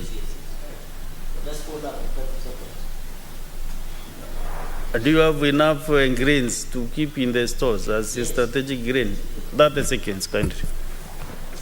I think, Madam CS, in the interest of time, I think what I requested, I appreciate that we might not have enough food in the country to sustain, but I wanted the CS to give practical steps into reopening and functionality of strategic grain reserve. That was my question. Not about, I know there is the aspect of food security, food sustainability, and my only concern was whether and functionality and reopening of strategic grain reserve. Thank you, Mr. Speaker, sir. Madam CS, do you have something to add on that? Mr. Speaker, I would request that we have a more comprehensive conversation with the Ministry of Agriculture, who is one of the strategic or the most strategic and key player in this conversation, so that to enable us have more detailed and comprehensive responses to that question. Senator Mohamed Chute, do you want to close with a comment? Because you exhausted your two questions. No, I didn't, Mr. Speaker. The final one was this one now. I asked only one question. I asked only one question. On the CSEAC? I asked only... different CS? No. Is it a different matter? Or No, the same matter. I asked one question, and the last one I'm asking now, Mr. Speaker. Thank you, Mr. Speaker. And thank you, Madam CS, for your good answers. I wanted to know if the CS is aware that Kenya Kwanza campaigns, in the Kenya Kwanza campaigns, the president was propagating the spirit of bottom-up. I wanted to know if the CS has any plans to pre-qualify distributors or suppliers from the 47 counties, so that with that pre-qualification, a supplier from Marsabit can supply goods from the nearest point, like Meru or Nyahururu, so that the cost of food, cost of transport will come down. Madam CS, you are aware that we have challenges in some counties and sub-locations because currently you are using trailers, 30-ton trailers to transport food, and it cannot go inside the locations. So what plans do you have, Madam, to pre-qualify suppliers from the 47 counties, even if, let's say, if you can have 5 or 6 suppliers from each counties to supply food rations to their respective counties? Thank you very much, Mr. Speaker. CS.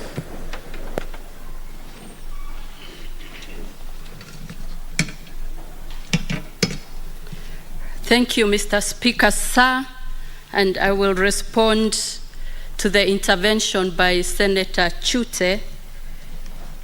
The current procurement process is open to everybody to participate. However, it is certainly a very good suggestion to involve the local, micro, small, and even medium enterprises and even individuals in participating in the supply of relief food and other humanitarian commodities. And this is in keeping with the Kenya Kwanza's ideology of bottom-up economic transformation. And the manifesto, the Kenya Kwanza manifesto, promised to actually provide even opportunities, even a fund to cater for the MSMEs and individuals as a deliberate effort to support them and to grow them and to support their businesses. So including that category in the supply of relief food at the local levels resonates perfectly with the current administration's ideology. And therefore, based on our discussions today, I will ask the technical officers to interrogate the current status and the current process to see how best we can include this category and promote the bottom-up business agenda and include the macro, the micro, and small and medium enterprises in the list of suppliers, but of course, without disrupting the existing rhythms, the decorums, and promoting efficiency, and above all, also the best cost that will be available. And so we will take this up and have the technical teams, the procurement teams, come up with modalities of entrenching this into the current procurement process and the current supplier list of who can supply the relief food, even at the local level. I thank you, Mr. Speaker. Okay, thank you.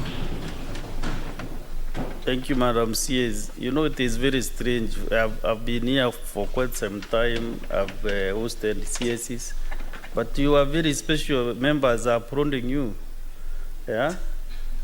So that means, Madam CS, you have handled that question properly.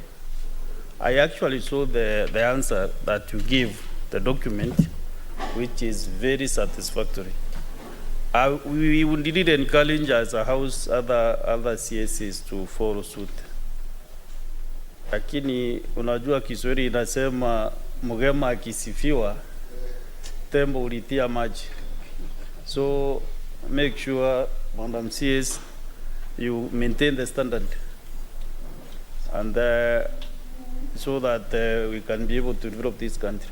When I was sitting there, was the Meru sitting as the senator for Meru County. I also had a question, but now I cannot be able to take part in asking you questions when I'm chairing. So I'll get some time and come to your office for my question, so that also I can be able to serve the Meru community properly. So I want to thank you for your time and officers, and now we have exhausted the questions, so we want to release you so that you can go proceed and serve other Kenyans at your office. Kindly escort the CS. Also, she can pass by the Speaker's office for a cup of tea if she is interested. Thank you very much indeed, Madam CS. Let's go to the next order. Oh, sorry.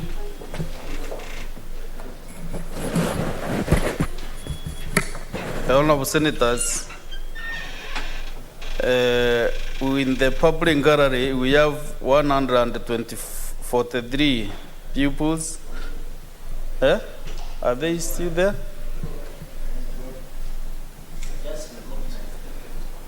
Oh, they have read, but I want to acknowledge the Buruburu and Sitam schools in Buruburu. They are absent, but in absentia, I want to really have welcomed them in the Senate. Thank you very much. Next, John. Order number 8, motion, state of mental health of police officers.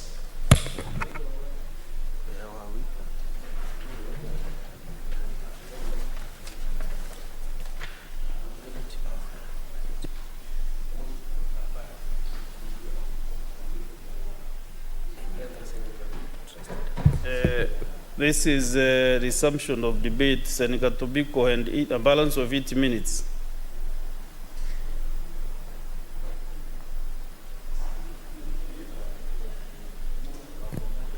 She's not around.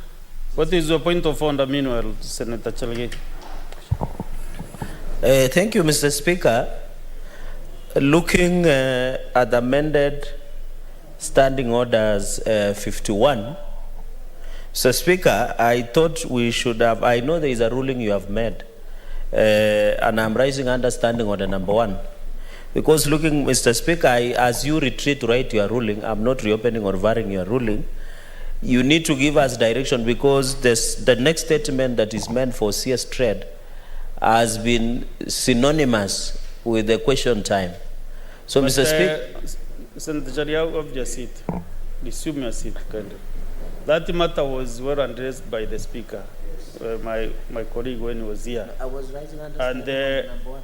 No, that's what I'm saying. I'm giving you guidance that that matter is well placed. It will be canvassed tomorrow at a high-level meeting, which will make some conclusions. So wait for the communication. Senators, I cannot see. Senator Chalege, you want to contribute to this motion?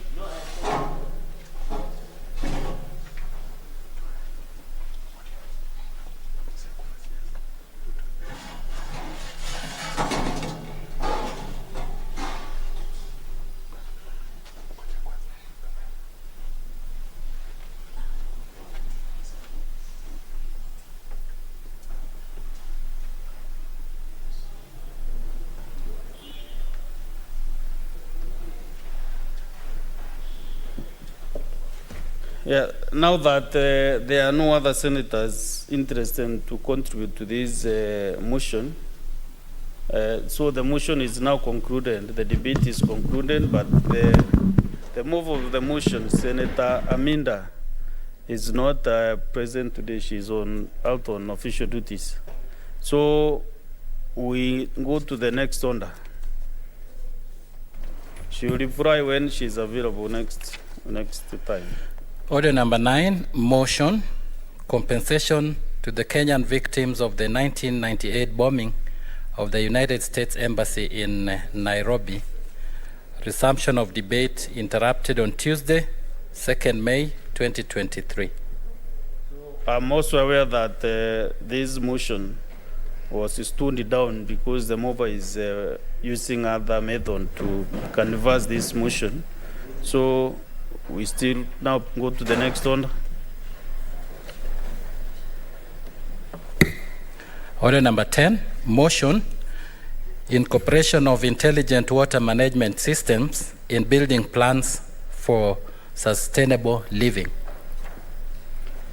Senator Waume Matinga, are you ready to move the motion?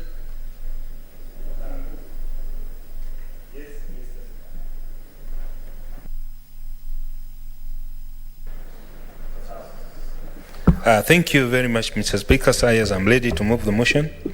Mr. Speaker, sir, I start to move the motion of incorporation of intelligent water management systems in the building plans for sustainable living. Mr. Speaker, sir, aware that water is an essential yet scarce resource whose demand is increasing rapidly, due to population growth, urbanization, and industrialization, and whose wastage has become an issue that needs to be addressed urgently owing to Kenya's vulnerability to climate change. And noting that there is a growth in the number of buildings coming up to accommodate the rapidly growing population, thereby posing a challenge to water management.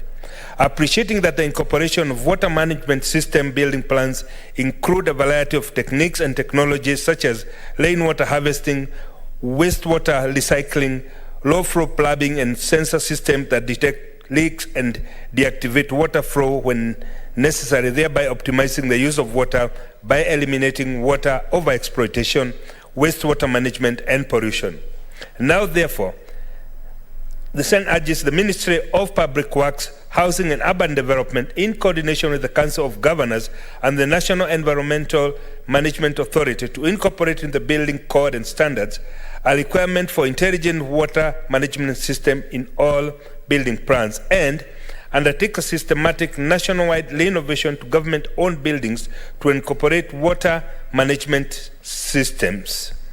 Mr. Speaker, sir, we are all aware that global and climate change in the world has become real. The last couple of years, Mr. Speaker, sir, Kenya found herself in a situation where we did not only have water shortage, but we faced a drought that we have never faced in the last 40, the worst in the last 40 years. Mr. Speaker, sir, many a times we've treated water like a resource that is endless. We saw rivers and dams, Mr. Speaker, sir, dwindle. We saw large rivers that were known to always be flowing come to an halt. We've seen, Mr. Speaker, sir, desertification and the increase of vassal areas have continued to increase in Kenya. It is therefore very, very important, Mr. Speaker, sir, that in alignment with the Sustainable Development Goals, that we embark on measures that will ensure that we do use water sustainably so that we can ensure that our future generations will get a bit of it. Mr. Speaker, sir, it is our commitment in this Senate and the introduction of intelligent water management systems that will ensure that water remains a sustainable resource, and that, Mr. Speaker, sir, that we will continue to have the same resource. Mr. Speaker, sir, Mr. Speaker, maybe you can protect me from my neighbor who's insisting on being on the phone and therefore distracting me. Thank you very much, Mr. Speaker.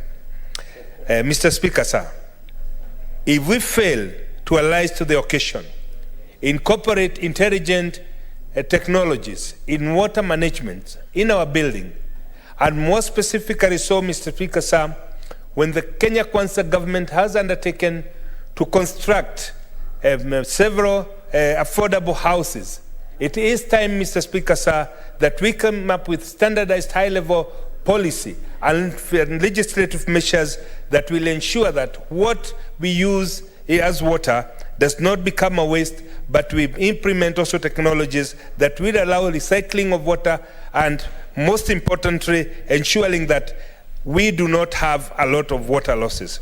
Mr. Speaker, sir, it has been reported by some water service providers that their non-revenue water goes up to maybe up to, some of them go up to 70%. Non-revenue water, Mr. Speaker, sir, is water that has been harvested but cannot be accounted for.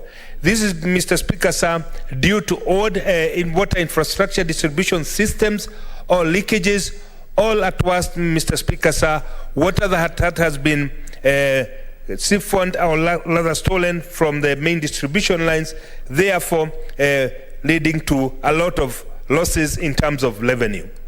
Mr. Speaker, sir, the policy of the Kenya Kwanza government to construct huge mega dams using public-private partnership would mean that we have to manage water properly so that what we harvest can also be accounted for. With non-revenue of about 70%, Mr. Speaker, sir, these would remain a pipe dream.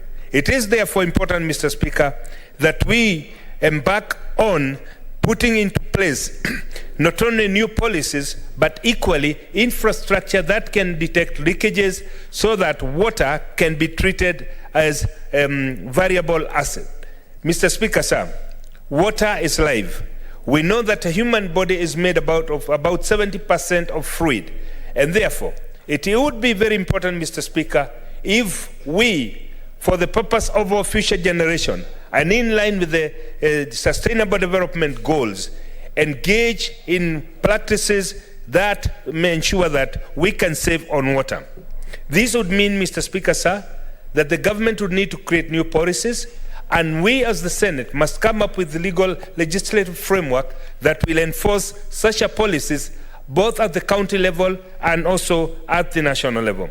This would mean, Mr. Speaker, sir, that all the buildings that are owned by the government, they need to meet a given standard, and then all the new buildings that are coming must incorporate intelligent systems so that we can be able to detect water losses, and most importantly also incorporate the aspect of water harvesting. Mr. Speaker, sir, we know that we have a lot of unemployed, educated young girls and boys. Mr. Speaker, sir, we have institutions of higher learning like JKUAT, Dedan Kimathi University, that are very advanced in technology.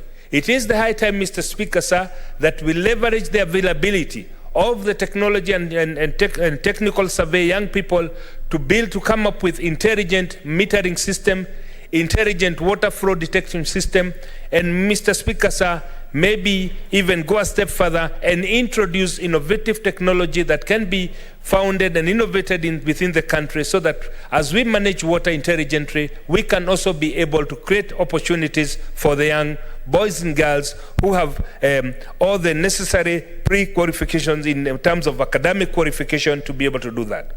However, Mr. Speaker, sir, that would not be possible if the government does not give the incentives in terms of capital investment and maybe collaborative engagement with the institutions of higher learning, which are specifically tailor-cut to address this aspect of water shortage.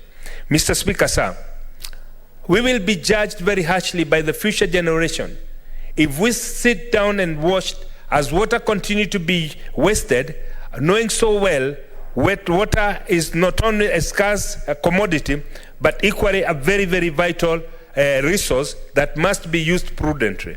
Mr. Speaker, sir, we have seen it in the developed countries. They incorporate water intelligence systems in their buildings so that you do not have running pipes when you do not need it. When you visit a bathroom, Mr. Speaker, sir, you will find when you're brushing your teeth, you take 5 minutes, and all this time water is running. Mr. Speaker, sir, by simple implementation of technology that will sense the pipe with pipes with sensors, we'll be able to save up to 70% of the water that we use every morning. This, Mr. Speaker, sir, is a challenge to us and our responsibility and our moral obligation to the future generations. Mr. Speaker, sir, having spoken about leveraging technology, it is also very important that we have a high-level policy from the government and from multi-sectoral intervention that addresses water harvesting issues, and not only that, Mr. Speaker, sir, but also looking at providing potable water as is the requirement of the SDGs, of which Kenya is a signatory. Mr. Speaker, sir, it is my desire to see before the lifetime of the current House that we'll come up with measures that will address this very, very important issue, so that among the many things that we'll have achieved, we can say that one of the major milestones that we have achieved, Mr. Speaker, sir, is not only conserving water, but ensuring that there'll be enough of it for the next generations that will come. Mr. Speaker, sir, the Kenya Kwanza government is committed. And as we are talking, Mr. Speaker, sir, you know there is an ongoing debate in the other house of the finance bill. And what we are talking about, Mr. Speaker, sir, is taking our economic destination in our own hands without all having to over-rely with donor-funded initiatives. Mr. Speaker, sir, it is the high time that we do appreciate the fact that Kenyans have become of age to be able to move and develop the country using their own dynamics. It is with this spirit, Mr. Speaker, sir, that I'm standing here and telling ourselves that it is time that we came up with interventions. It is time, Mr. Speaker, sir, we started a conversation of how affordable water can be to all households, and, Mr. Speaker, sir, curb the wastage that has made water, which is an essential commodity, very, very expensive to many. Mr. Speaker, sir, according to Vision 2030, our dream was to have potable water in every household in Kenya. Sadly enough, Mr. Speaker, sir, we've not been able to move towards this goal because we've been tied up with bureaucracies and a lot of wastages, Mr. Speaker, sir.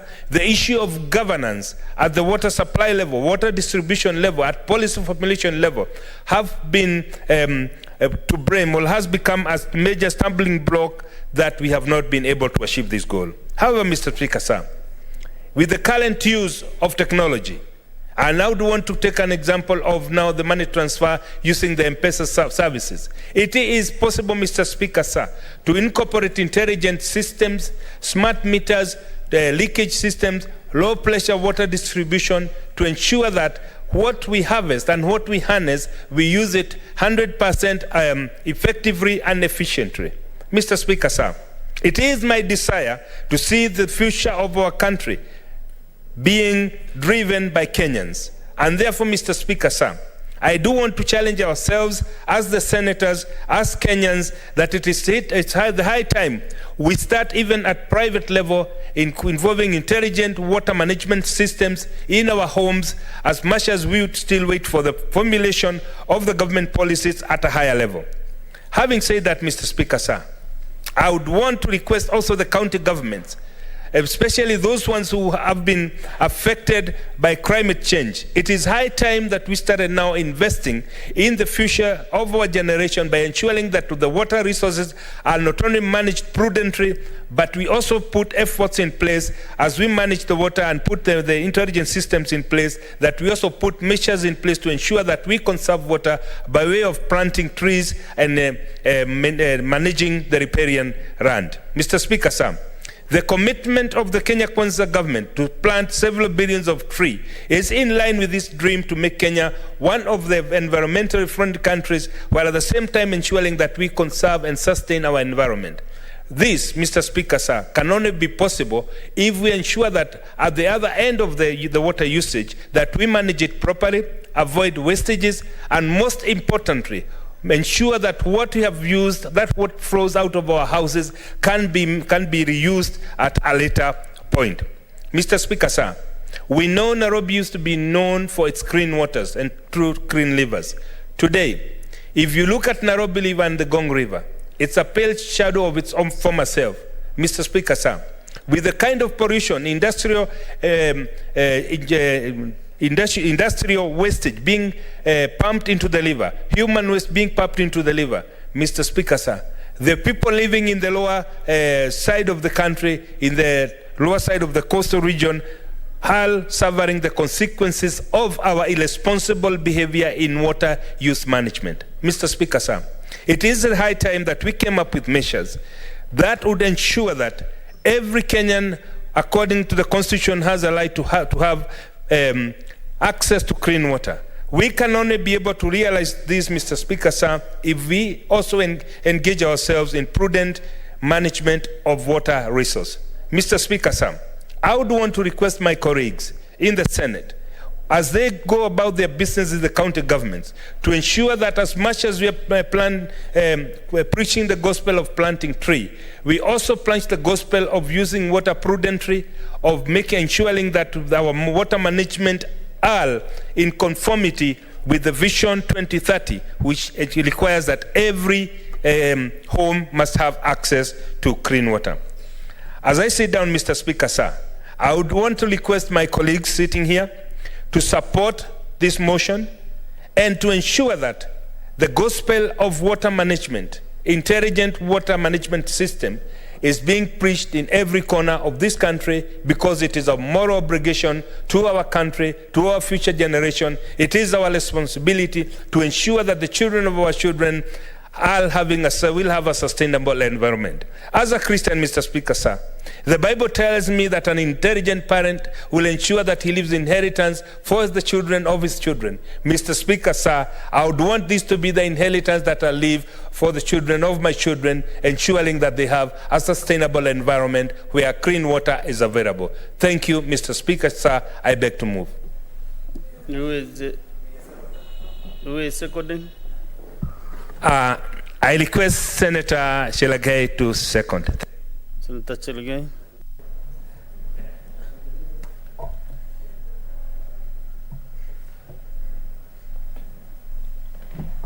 Thank you, Mr. Speaker, sir. As I rise to second, I want to congratulate the mover of the motion, Senator Waome Wamatinga, for this wonderful bill. Mr. Speaker, and for this motion, sorry, my apologies for different use of semantics. Mr. Speaker, at around 3 weeks ago, at the floor of the House, I was moving to let colleagues, because most of the colleagues, Mr. Speaker, has been arguing that we should have an implementation committee to follow up on the resolution of the House. You remember, Mr. Speaker, sir, my motion on the issue of sports and clean sports and adoption. I'm happy that after the resolution of the House, the President himself, when we requested about the reward scheme for our athletes, Mr. Speaker, sir, the President and the government has taken what we proposed as a Senate.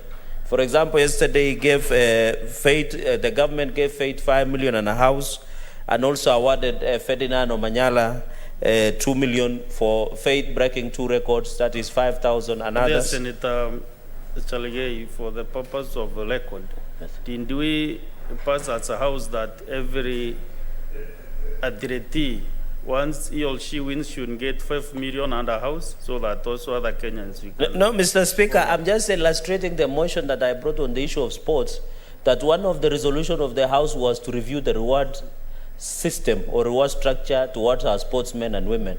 And therefore, Mr. Speaker, I'm just giving an example of what the government did yesterday to confirm that if we resolve as the House through this motion of Senator Ome Wamatinga on the issue of water. Is that the set standard that everybody will be getting? You know, I believe in everything that what President William Ruto says. So I believe that is the standard, because in my own opinion, Mr. Speaker, sir, if breaking world record, you will get 5 million. You break the second one, you get 5 million. I think for the purposes of reward scheme towards our sportsmen and women, I think that's the best reward. Because in the past, Mr. Speaker, our sportsmen and women were only getting less than 1 million. Now it is like Museveni. You remember what Museveni did? He was giving you a house, a car, and if you are not married, a wife, or if you don't have a husband, he will ensure that you get a husband. So I wanted just to confirm to the House, Mr. Speaker, that many people might imagine we are doing talk shop. Senator Wamatinga has highlighted the challenges of water, the accessibility of water, the use of water. Many people would imagine that we are doing a talk shop. We are not doing, Mr. Speaker. There are many resolutions, and I want to allay fears of our members, because, Mr. Speaker, when we are sitting in the lounge, many members would ask, so after the motion has been resolved, what follows? And I'm happy there are a number of issues, even the ring fence of sports fund and other issues. So coming to this motion, Mr. Speaker, I want to congratulate and commend Senator Wamatinga, the Senator of Nyeri, for bringing this motion. Mr. Speaker, water is one of the available resource. It is readily available, but it is not available again. That's the problem we have in the country, Mr. Speaker. When you look under Article 43, Mr. Speaker, every Kenyan under economic and social rights has a right to clean and safe water. Mr. Speaker, the demand for water in the country, if you look at the needs of a household, 70% of water demand goes to agriculture. And you know, people like Senator Danson Mungatana, Mr. Speaker, use irrigation to plant their food, and like where we use rain-fed agriculture, maybe in parts of Meru, in Nandi and many others. But when you go to the county of Senator Mungatara, Mr. Speaker, you will find out that the issue of demand of water in a household goes to the 70% demand, Mr. Speaker. And therefore, we must be ready to implement Article 43 on economic and social rights. And I think when the President will address the joint sitting and submit, because the Constitution demands that the President submits the progress report on the implementation of economic, social rights and any other form of rights, Mr. Speaker, we shall be able to interrogate. Mr. Speaker, when you look at an average of household in Kenya, the spending of water, we spend 1,365 liters per week. Mr. Speaker, this is a household is spending 1,365 liters per week per household in the country. There is a population of 53.5 Kenyans across the world, Mr. Speaker, and a number of them it is, you know, and I've seen students, Mr. Speaker, when some of us, you know, we went to schools that were very cold. And Mr. Speaker, I'm not saying water was not available in the great school of Kapsabet Boys. Mr. Speaker, for record, it has produced the second president, and it has now produced the 5th president. So we don't know whether it will produce the 7th president. That is the Kapsabet Boys High School. Mr. Speaker, sir, because of the cold of Kapsabet town and environs, and Kapsabet is situated there, we used to do what we call passport. And I'm not encouraging our students to be in that direction, where they should shower daily. But during our time, Mr. Speaker, we use water, and us used to have a lot of allergy. And somebody has said, Mr. Speaker, when it rains in this country, it looks like also the electricity also disappears. So I don't know the relationship. Mr. Speaker, on the issue number 3, I've seen, and you know, all of us live in Nairobi. According to statistics, Mr. Speaker, that we have, and we are talking about Nairobi specifically because it's our capital city. We are talking about building plans to ensure there is incorporation of water management systems. Mr. Speaker, and I remember I saw Senator Omuranga, Senator Nyutu. We had an issue of building a tunnel all the way from Murang'a to supply efficient and sufficient water to Nairobi. Mr. Speaker, Nairobi as a county, where we are as a city, the daily demand of water is 810 million liters, Mr. Speaker. The supply that Nairobi city gets per day is 550 million liters per day, Mr. Speaker. Mr. Speaker, the deficit is 265 million daily in Nairobi. I'm just using Nairobi as an example because it's the capital city and where all of us and most of us reside, work and live in, Mr. Speaker. And therefore there is still a big challenge in terms of access to clean water. We need to look at the quality of water, Mr. Speaker. When you go to rivers, and I want to thank President Dr. William Ruto, he has taken an initiative of clean rivers. He has taken an initiative of climate change action, of planting trees, of having clean. The quality of water, Mr. Speaker, is very poor. There are many lead, magnesium, which will affect our health. Either it causes the increase, Mr. Speaker, of cancer or other diseases. Also, the quality of water, we must look at it, Mr. Speaker.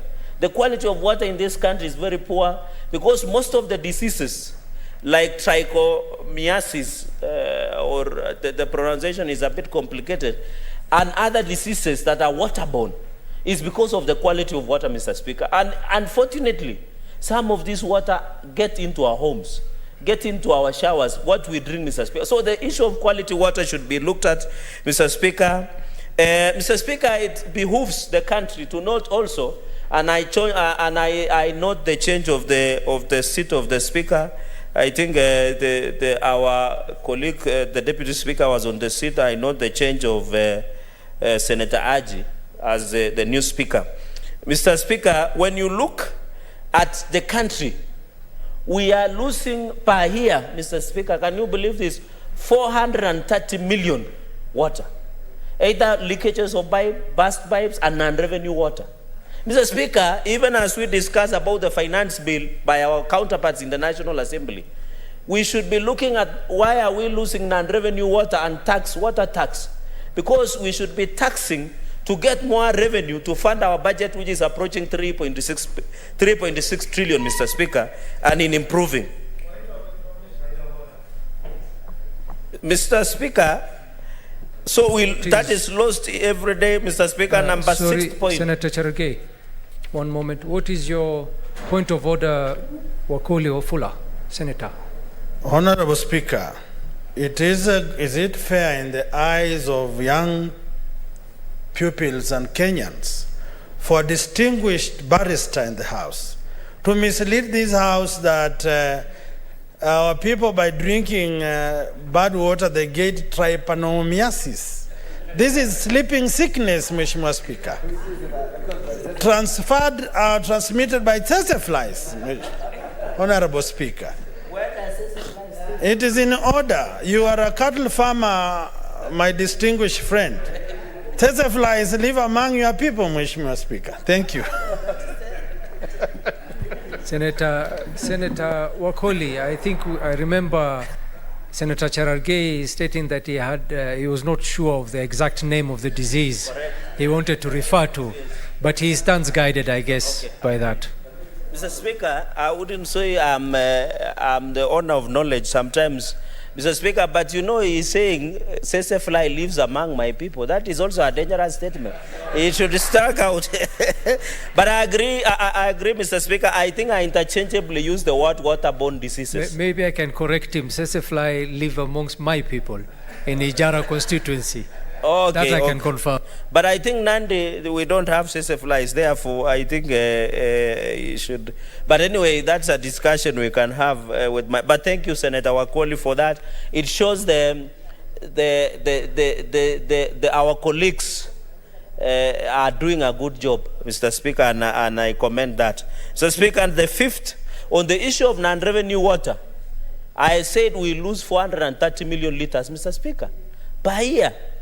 Through leakages, through burst of pipes. This water is called what we call non-revenue water. And I want to thank Senator Wamatinga. He has aptly put it on point. If we can tax this 430 million, Mr. Speaker, I also find we need to be careful as we tax water. When you look at by the time water is being taken to the pipe and being harvested in a dam, it should around 5 shillings per liter, thereabout. But by the time it reaches to the consumer, it is 100 or 150 times of even the production of that water, Mr. Speaker. So also we should not make water, and I know water users have complained about this, Mr. Speaker. We should be very careful so that we also, because, Mr. Speaker, we need to be careful on this loss of water. Have you noticed in this city and other parts of the country, there is no day water vouchers are off the market? And they can never be off the market so long as there is sabotage of accessibility to water to your home. For example, Nairobi needs 810 million liters per day. We get 550 million liters per day. A deficit of 260 million liters per day to our households here in Nairobi, the capital city. That is why we need also enforcement. That is my 6th point. Enforcement and protection of water, Mr. Speaker. Mr. Speaker, because the water vouchers will never be off the market and water vendors so long as there is adequate and access to clean and safe water. So the issue of enforcement, and I want to thank, I think, Wasingishu County, Mr. Speaker. They have water, and I don't, it is not Wasingishu, it is the Ministry of Interior led by Professor Kithure Kindiki, Mr. Speaker, where they have formed a unit, Mr. Speaker, a water enforcement unit of the police to protect, because now water are critical key installations in the country, just like the SIPU, where they are protecting strategic installations within the government, Mr. Speaker. And I want to laud the government and Senator Professor Kithure Kindiki. This is very innovative, so that we don't have to lose 430 million liters through either sabotage, through leakages, through loss of the, Mr. Speaker. And therefore, I want to say, to ensure, if we put a water, Mr. Speaker, water protection unit within the national interior, the issue of non-revenue water and collection of taxes among water will be very easier. Number 7, Mr. Speaker, we need to look about the water recycling in our, and ensuring, Mr. Speaker, and access to water. So, Speaker, I'm happy that President Dr. William Ruto has insisted on food security and the issue of dams. I wish when I come to Garissa and other parts of northern Kenya, Mandera, and Mr. Speaker, our condolences and sympathies to many families who lost their lives because of the heinous act of the cowards. You know, those are cowards where they set IED and go and hide for other people to die. My condolences and the deepest sympathies to families and friends who have lost their loved ones through that tragic terrorist attack by cowards, Mr. Speaker. So when you want to go, if you want to make Northern Kenya to be productive, the future of this country, Mr. Speaker, is not in Nandi or Kisii. It is in northern Kenya. And I'm told you have aquifer, the fresh water, and I saw Senator Quorum, Lomenen, they have the largest that can go for 70 years, Mr. Speaker, is to ensure there is access of water for animals, for irrigation, and that is how we can improve food security. And I'm happy Dr. President William Ruto has insisted on ensuring there are dams like Armenu. We have poster dams in Bomet, where Commissioner Joyce Korir comes from. We have the one in Chemosusu Dam. We have another one, a number of them across the country, even in northern Kenya, which 100 dams that the president has proposed that he's working on. Even in Nandi, Mr. Speaker, we are lucky because we have revived the Kepen Dam, Mr. Speaker, which will ensure that access to water in Nandi County, especially to Kapsabet, which is the headquarters of Kapsabet Town, which is the headquarters of Nandi County, and other parts of Lesotho, Mr. Speaker. We are happy that we are having Kepen Dam on course. We are happy that we are having Kipkaren Dam, Mr. Speaker, who is 1.2 billion, that is next to my home, that will supply Mosoriat, Kabiet, and other areas in Nandi North. Mr. Speaker, the Kepen Dam, we have sewerage and sanitation around Nandi Hills, which is ongoing, Mr. Speaker. And also we have what we call Keses Dam. Keses Dam, Mr. Speaker, supplies water up to even Lesotho Ward and part of Lesotho Ward and part of Nandi Hills constituency. And therefore, Mr. Speaker, and also part of Moi University and other areas. And Mr. Speaker, this is very important because if we can ensure everybody gets supply and water to their place, Mr. Speaker, it will be very easier.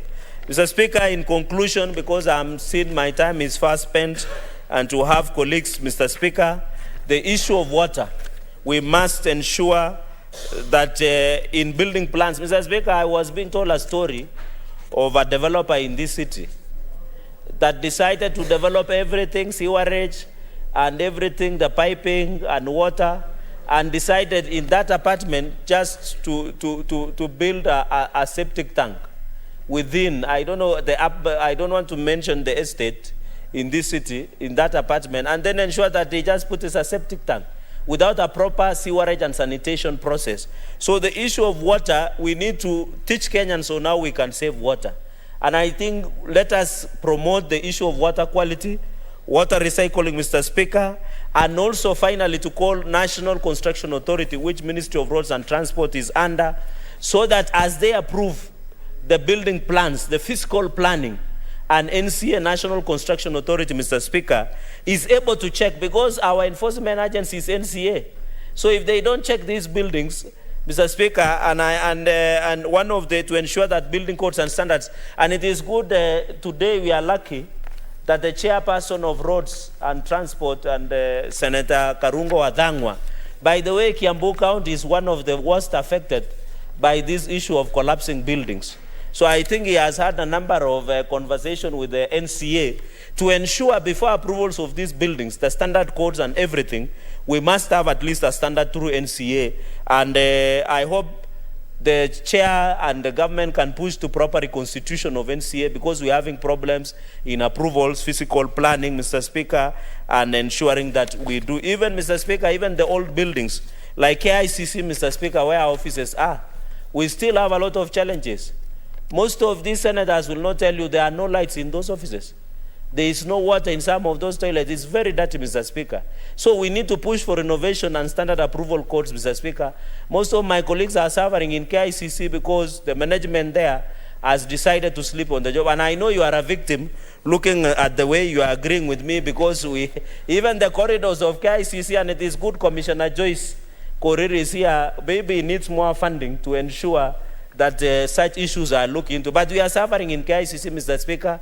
I hope you yourself and your office can intervene so that we have very good offices to ensure we dispense serious motions, serious statements, and serious bills where senators are working in a very good working environment, Mr. Speaker.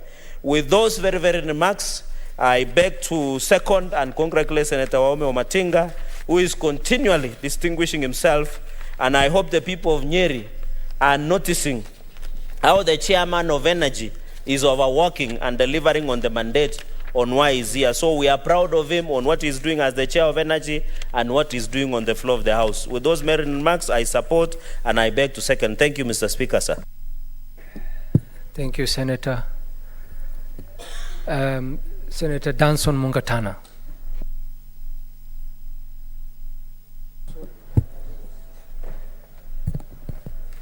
My apologies, Senators. Honorable Senators, I propose the question that aware that water is an essential yet scarce resource whose demand is increasing rapidly due to population growth, urbanization, and industrialization, and whose wastage has become an issue that needs to be addressed urgently owing to Kenya's vulnerability to climate change. Noting that there is a growth in the number of buildings coming up to accommodate the rapidly growing population, thereby posing a challenge to water management, appreciating that the incorporation of water management systems in building plans include a variety of techniques and technologies such as rainwater harvesting, wastewater recycling, low-flow plumbing, and sensor systems that detect leaks and deactivate water flow when necessary, thereby optimizing the use of water by eliminating water overexploitation, wastewater management, and pollution. Now, therefore, the Senate urges the Ministry of Lands, Public Works, Housing and Urban Development, in coordination with the Council of Governors and National Environmental Management Authority, to incorporate into incorporate into the building code and standards a requirement for intelligent water management systems in all building plans, and 2, undertake a systematic nationwide renovation to government-owned buildings to incorporate water management systems. I therefore call upon senators to make their contribution.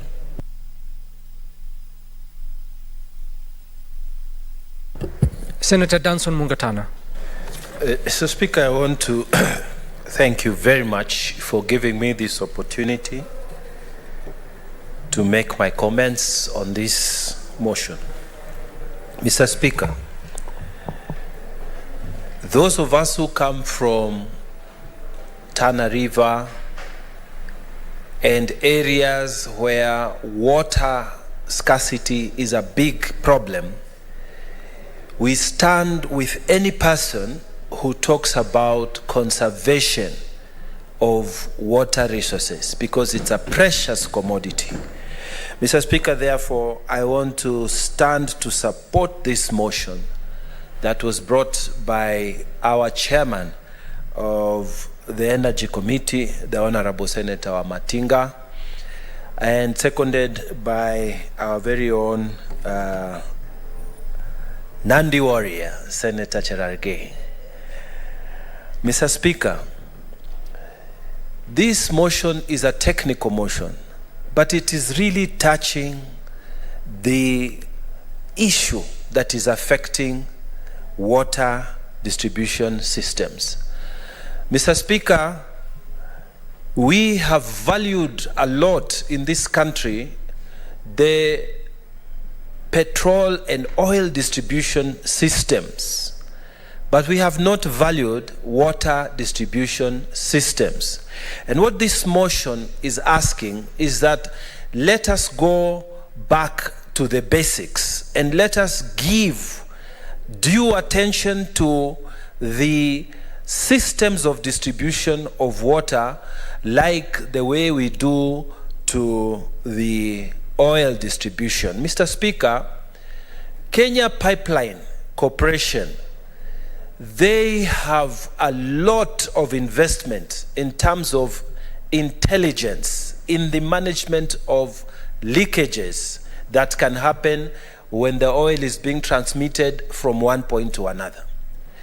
Mr. Speaker, what this motion is asking the relevant authorities is that let us borrow the intelligent systems of management, just like the way they have done for the oil industry. They should do the same and apply the same technology, if not better, for water, because water is life. Water should have been, in fact, prioritized as opposed to putting so much in oil transportation, oil distribution as opposed to water. Mr. Speaker, as we are speaking now, a lot of water is wasted when it is being moved from one point to another. And the result of that, Mr. Speaker, is that we have shortages all over, not just in Nairobi, but even in the distribution systems within our county, such as the county of Tana River. Mr. Speaker, time has come through this motion to urge the relevant authorities, Mr. Speaker, that they should now apply their sense in putting up proper systems of management of the pipelines, proper systems of management of the waters, so that when water is moving from one point to another, Mr. Speaker, we are able to get the full quality and value of that water when it reaches the destination point. Mr. Speaker, intelligence technology can be applied from one point to another. Sensors can be put, Mr. Speaker, so that water is not lost, and when there is leakage, water leakage is detected in good time and it is corrected so that the leakages are not wasted. Mr. Speaker, if these leakages that are occurring in all the pipelines in Kenya are taken care of, we will save a lot of water and we will save a lot of money. And so we want to urge the authorities that are involved that, Mr. Speaker, we should start the system of intelligence, water management within the distribution systems. Mr. Speaker, I want to also urge that through this motion, proper education on conservation of water should be carried out. Mr. Speaker, in Kiswahili, they say mtoto umleavyo ndivyo akuavyo. In other words, interpretation is that as you bring up the child, so shall he be. Mr. Speaker, our children in schools, they are taught to wash hands during break time, when they go for PE, when they go to use the loos and back, they are taught to wash hands. But they are not told that wash hands with conservation in your mind. Mr. Speaker, schools in Kenya do not have intelligent water systems. You find, Mr. Speaker, a tap is running. You have 100 students who have gone for break to take tea or something. Mr. Speaker, maybe you can protect me, boss, from Senator Cherargei, who is moving around and distracting other senators. Mr. Speaker, what I'm trying to say is this. You have in primary schools a tap, one tap that is running. Children have gone out for break, and they have been taught that you need to wash your hands before break or after break, or lunchtime, after lunchtime. So you have a tap there running on and on and on in the dining hall. Why? They have been taught half the education. Their education has been given by their teachers and tutors to the extent that you need to wash your hands. But they have not been told that you need to conserve water. So, Mr. Speaker, this education ought to be carried out. Massive education in water conservation should be carried out, Mr. Speaker. Mr. Speaker, it is even in our houses, Mr. Speaker. Many of our children, they don't follow. We have not taught them conservation of water. Especially our beautiful young daughters. They enter showers, and that's when they start singing, they start dancing, and water is just running. You ask Mommy, why aren't you finishing showering? She says, I'm coming out. And they shower and shower and shower. It's because, Mr. Speaker, even parents, we have failed to teach our children how to manage and conserve water. There is lack of conservation education for water, even in our families. Mr. Speaker, we are praying that through this motion, this education, conservation of water education, shall be carried out. Parents who are listening to your senators from Kenya and elsewhere, that we shall teach our children, teachers and tutors, owners of institution of educations, not only in primary school, but in the secondary schools and in higher learning, that they will teach the education of water conservation, so that we are able to save water for the future. We have to have a change, a behavioral change amongst the population of Kenya. Those who don't have, Mr. Speaker, if you go to some of our areas, like in Tana River County, during the dry season, you see someone can use a simple gourd or a bottle of water to actually take care of a whole family. They are very good at conserving water because of the scarcity. But when the water again comes, when the rains come, people use water just like that. So, Mr. Speaker, I think one of the issues that this motion should seek is to educate, to underline the importance of education, behavioral change, cultural change, especially within urban areas, Mr. Speaker. We need to change our behavior as Kenyans, how we use our water, so that we can be able to save more. Mr. Speaker, this motion is calling on building codes to incorporate in them the requirement for intelligent water management systems. What does that mean, Mr. Speaker? It means architects, the Architectural Association of Kenya, if you are drawing your structures, and those engineers, water engineers and so on, everybody that is involved in putting up structures, and the government authorities, please tell your clients that they must incur that extra cost so that we can save water for our future generation.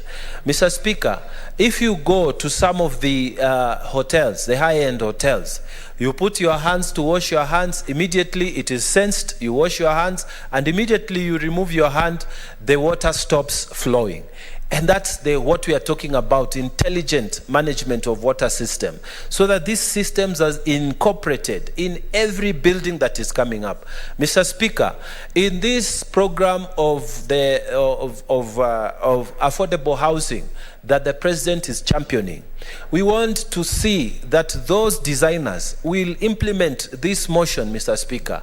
We want them to put in systems that will save water, because it starts from the government, Mr. Speaker. That's why this motion is saying government buildings should also be renovated to include this system of intelligence in the water management. Because, Mr. Speaker, the wastage is too much. When we talk about wastage in government offices, it is excessive. And, Mr. Speaker, technology can be applied to help systems that will, creating systems that will save water, conserve water, because this is a scarce commodity. Mr. Speaker, I truly want to thank the Honorable Senator Wamatangi for coming up with this very good motion. And, Mr. Speaker, I wanted to address one of the fears that Senator Cherargei had spoken about. We have said that motions in this House will carry some consequence for the officers who will not implement them. Mr. Speaker, that is why I moved a bill, and it is now we are finalizing it. We passed it the committee stage here yesterday, and we are going to put it to the third reading, and we are going to push this bill and it becomes law, that when motions are passed in this House and in the National Assembly, these motions will be charged to a responsible officer. And that responsible officer, if they don't implement it, Mr. Speaker, penal consequences shall follow them. So, Mr. Speaker, even these implementation committees will become irrelevant, because with this one, the clerk of the National Assembly or the clerk of the Senate will write to the responsible officer and tell him, Senate has pronounced itself that from today, building codes must incorporate intelligent water management systems. And we need this to be incorporated. So if a government officer is approving building codes going forward, and I hope they are listening, then once that law becomes law, we will hold you liable for any failure to apply what this House, this Senate has said. This is an important thing. It is not personal to Mheshimiwa Wamatangi. It is for our nation. Our nation needs to conserve water. We need to inculcate in our children and all of us the need to have conservation of water in every place. They need to shower less. Please just take, in fact, I support that passport issue.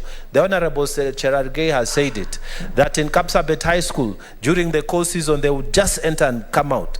Mr. Speaker, I want to confess, in Alliance High School, and me being one of them, during the cold season, Mr. Speaker, we used to practice water conservation, not because we wanted, but it's because of the climate situation there.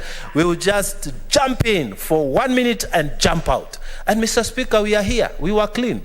And so, Mr. Speaker, I still think that we don't need to be showering for all these hours, singing, I don't know, singing praises and what. You can praise God outside the showers.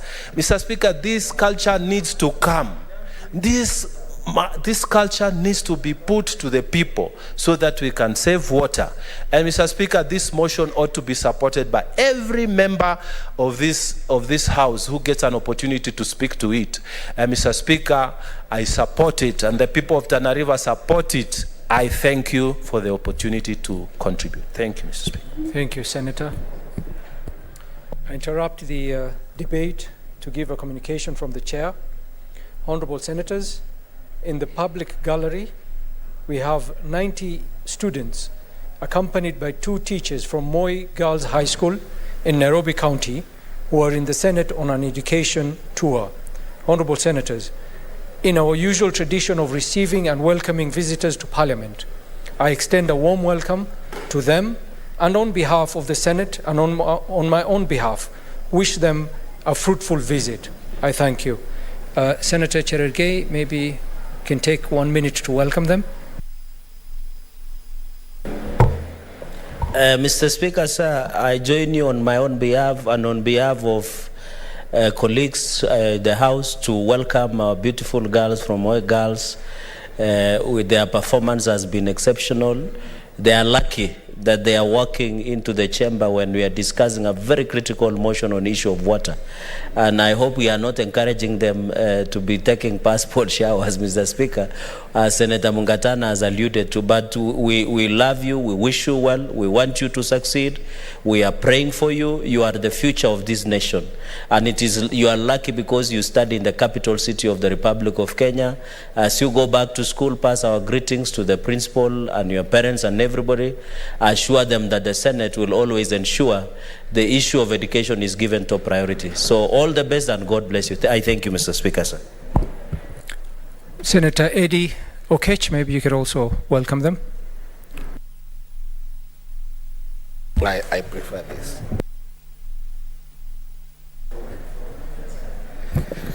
Thank you so much, Mr. Speaker. I think that I'm always glad to see wonderful schools coming to visit us, because where we are right now, people like Cherargei are soon leaving the stage, and therefore the future of this country is actually seated here.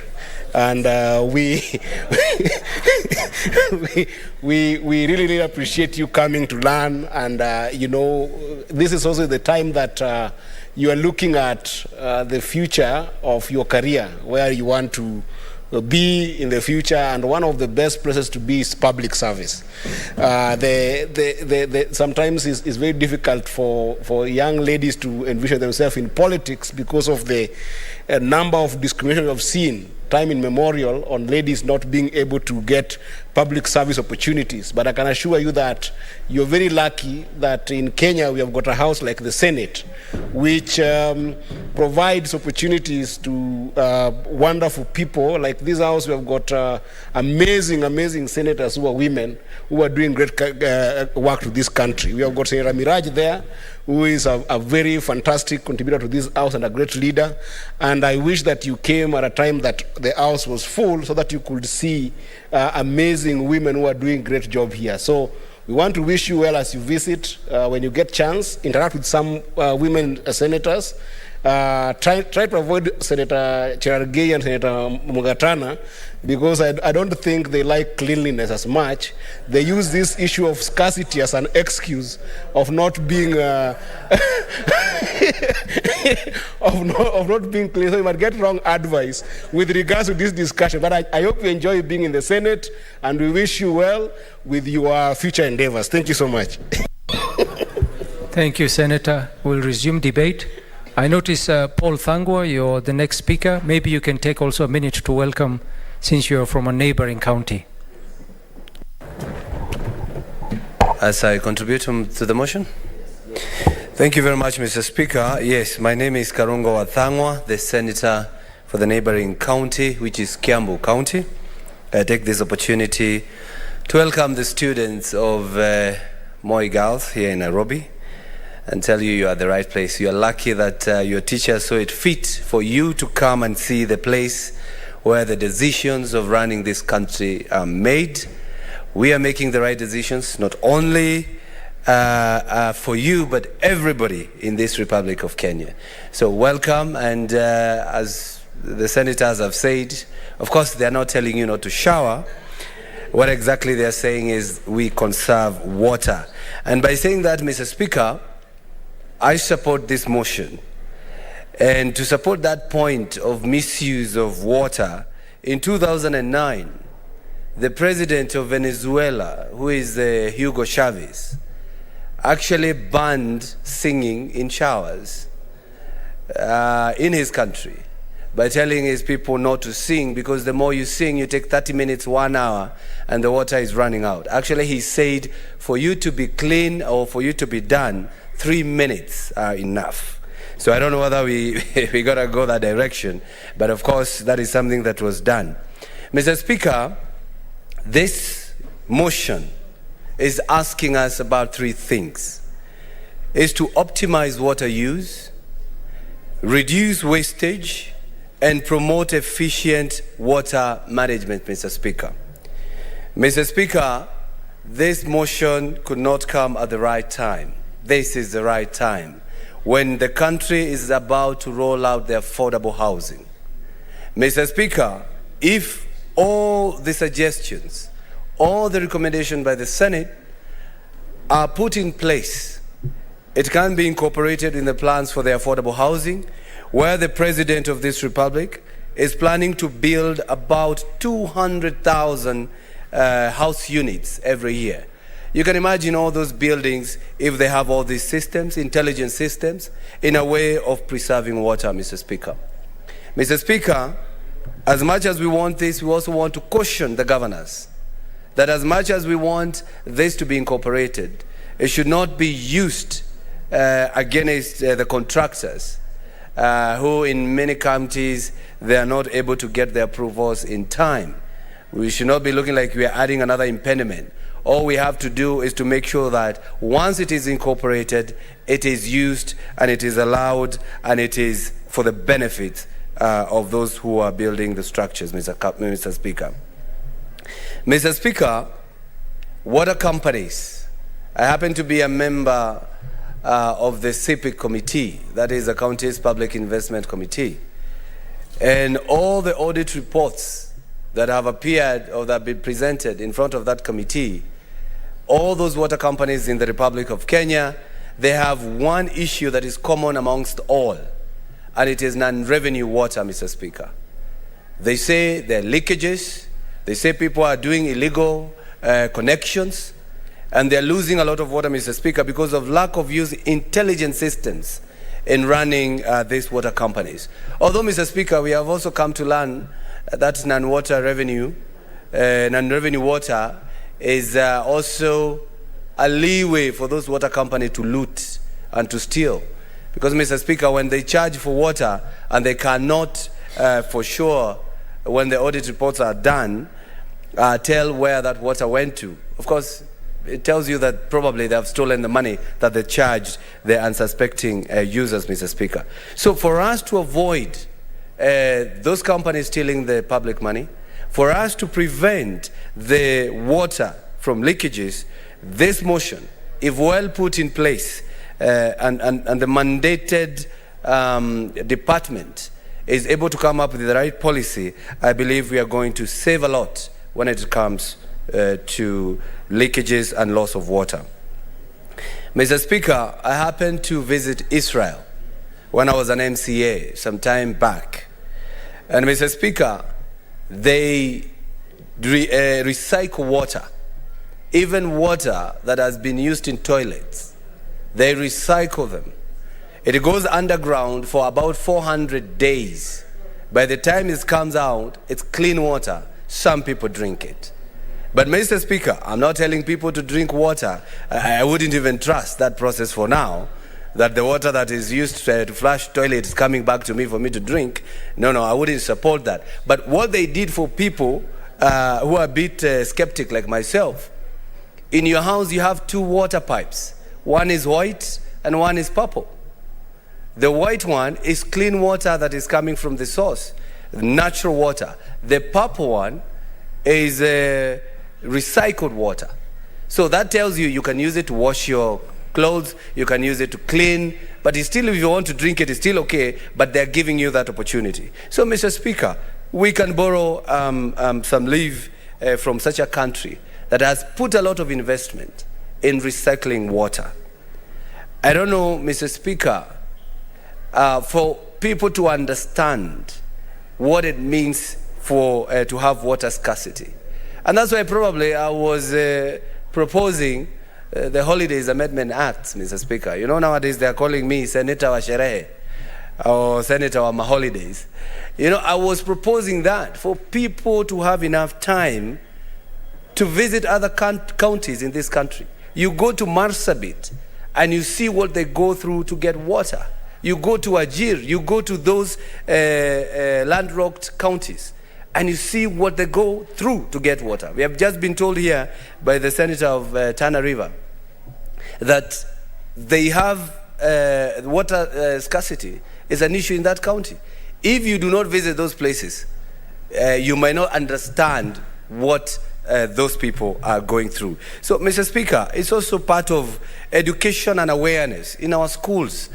Let them visit those places and see what people are going through, so that whenever somebody has been given an opportunity to use water, you will use it knowing that somebody somewhere is having a water shortage.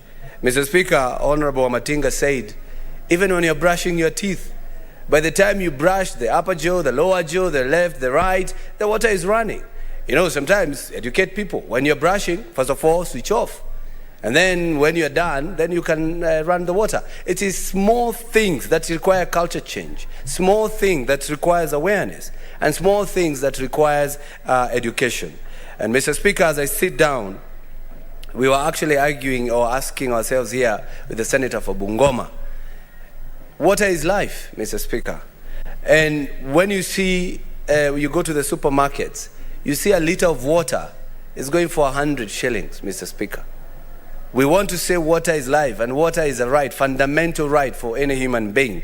Yet it is costly more than a liter of petrol for those people who drive, Mr. Speaker. So it's something also we need to check as a country, whether we should do a lot of subsidies for this so that water can be available and clean water for everyone. If you look at those water bowsers that go to Kibra, go to some places also in Kiambu where there's no water, a jerrycan of about 20 liters is from 20 shillings to 50 shillings, Mr. Speaker. If that is to say, that means a liter is about 3 bob. If our people are drinking that water that is going for about 3 or 4 shillings a liter, why can't the same water now be on the shelves? So that we can have the same water our people are drinking, not to have water that is for upper class and water for lower class, Mr. Speaker. So these are some of the things that we need to discuss as a country so that we can bring equality and equity among our people, and especially when it comes to water. So, Mr. Speaker, I support the motion, and I do support. Thank you. Thank you, Senator. Senator Abbas Sheikh.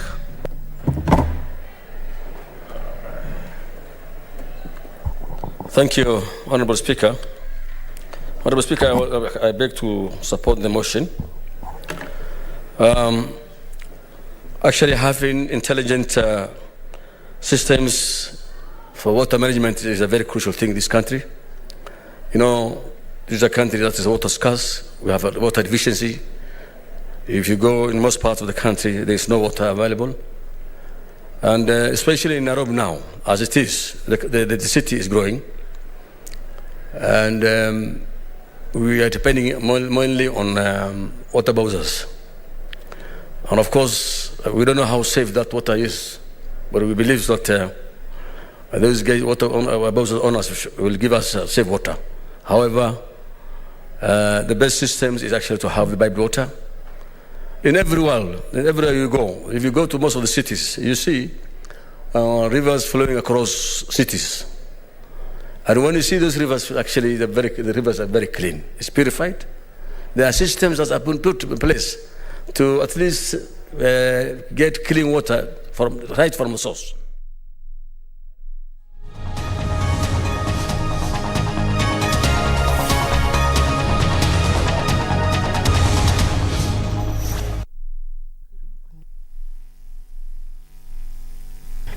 All right, good afternoon. Thank you for keeping it KBC Channel 1.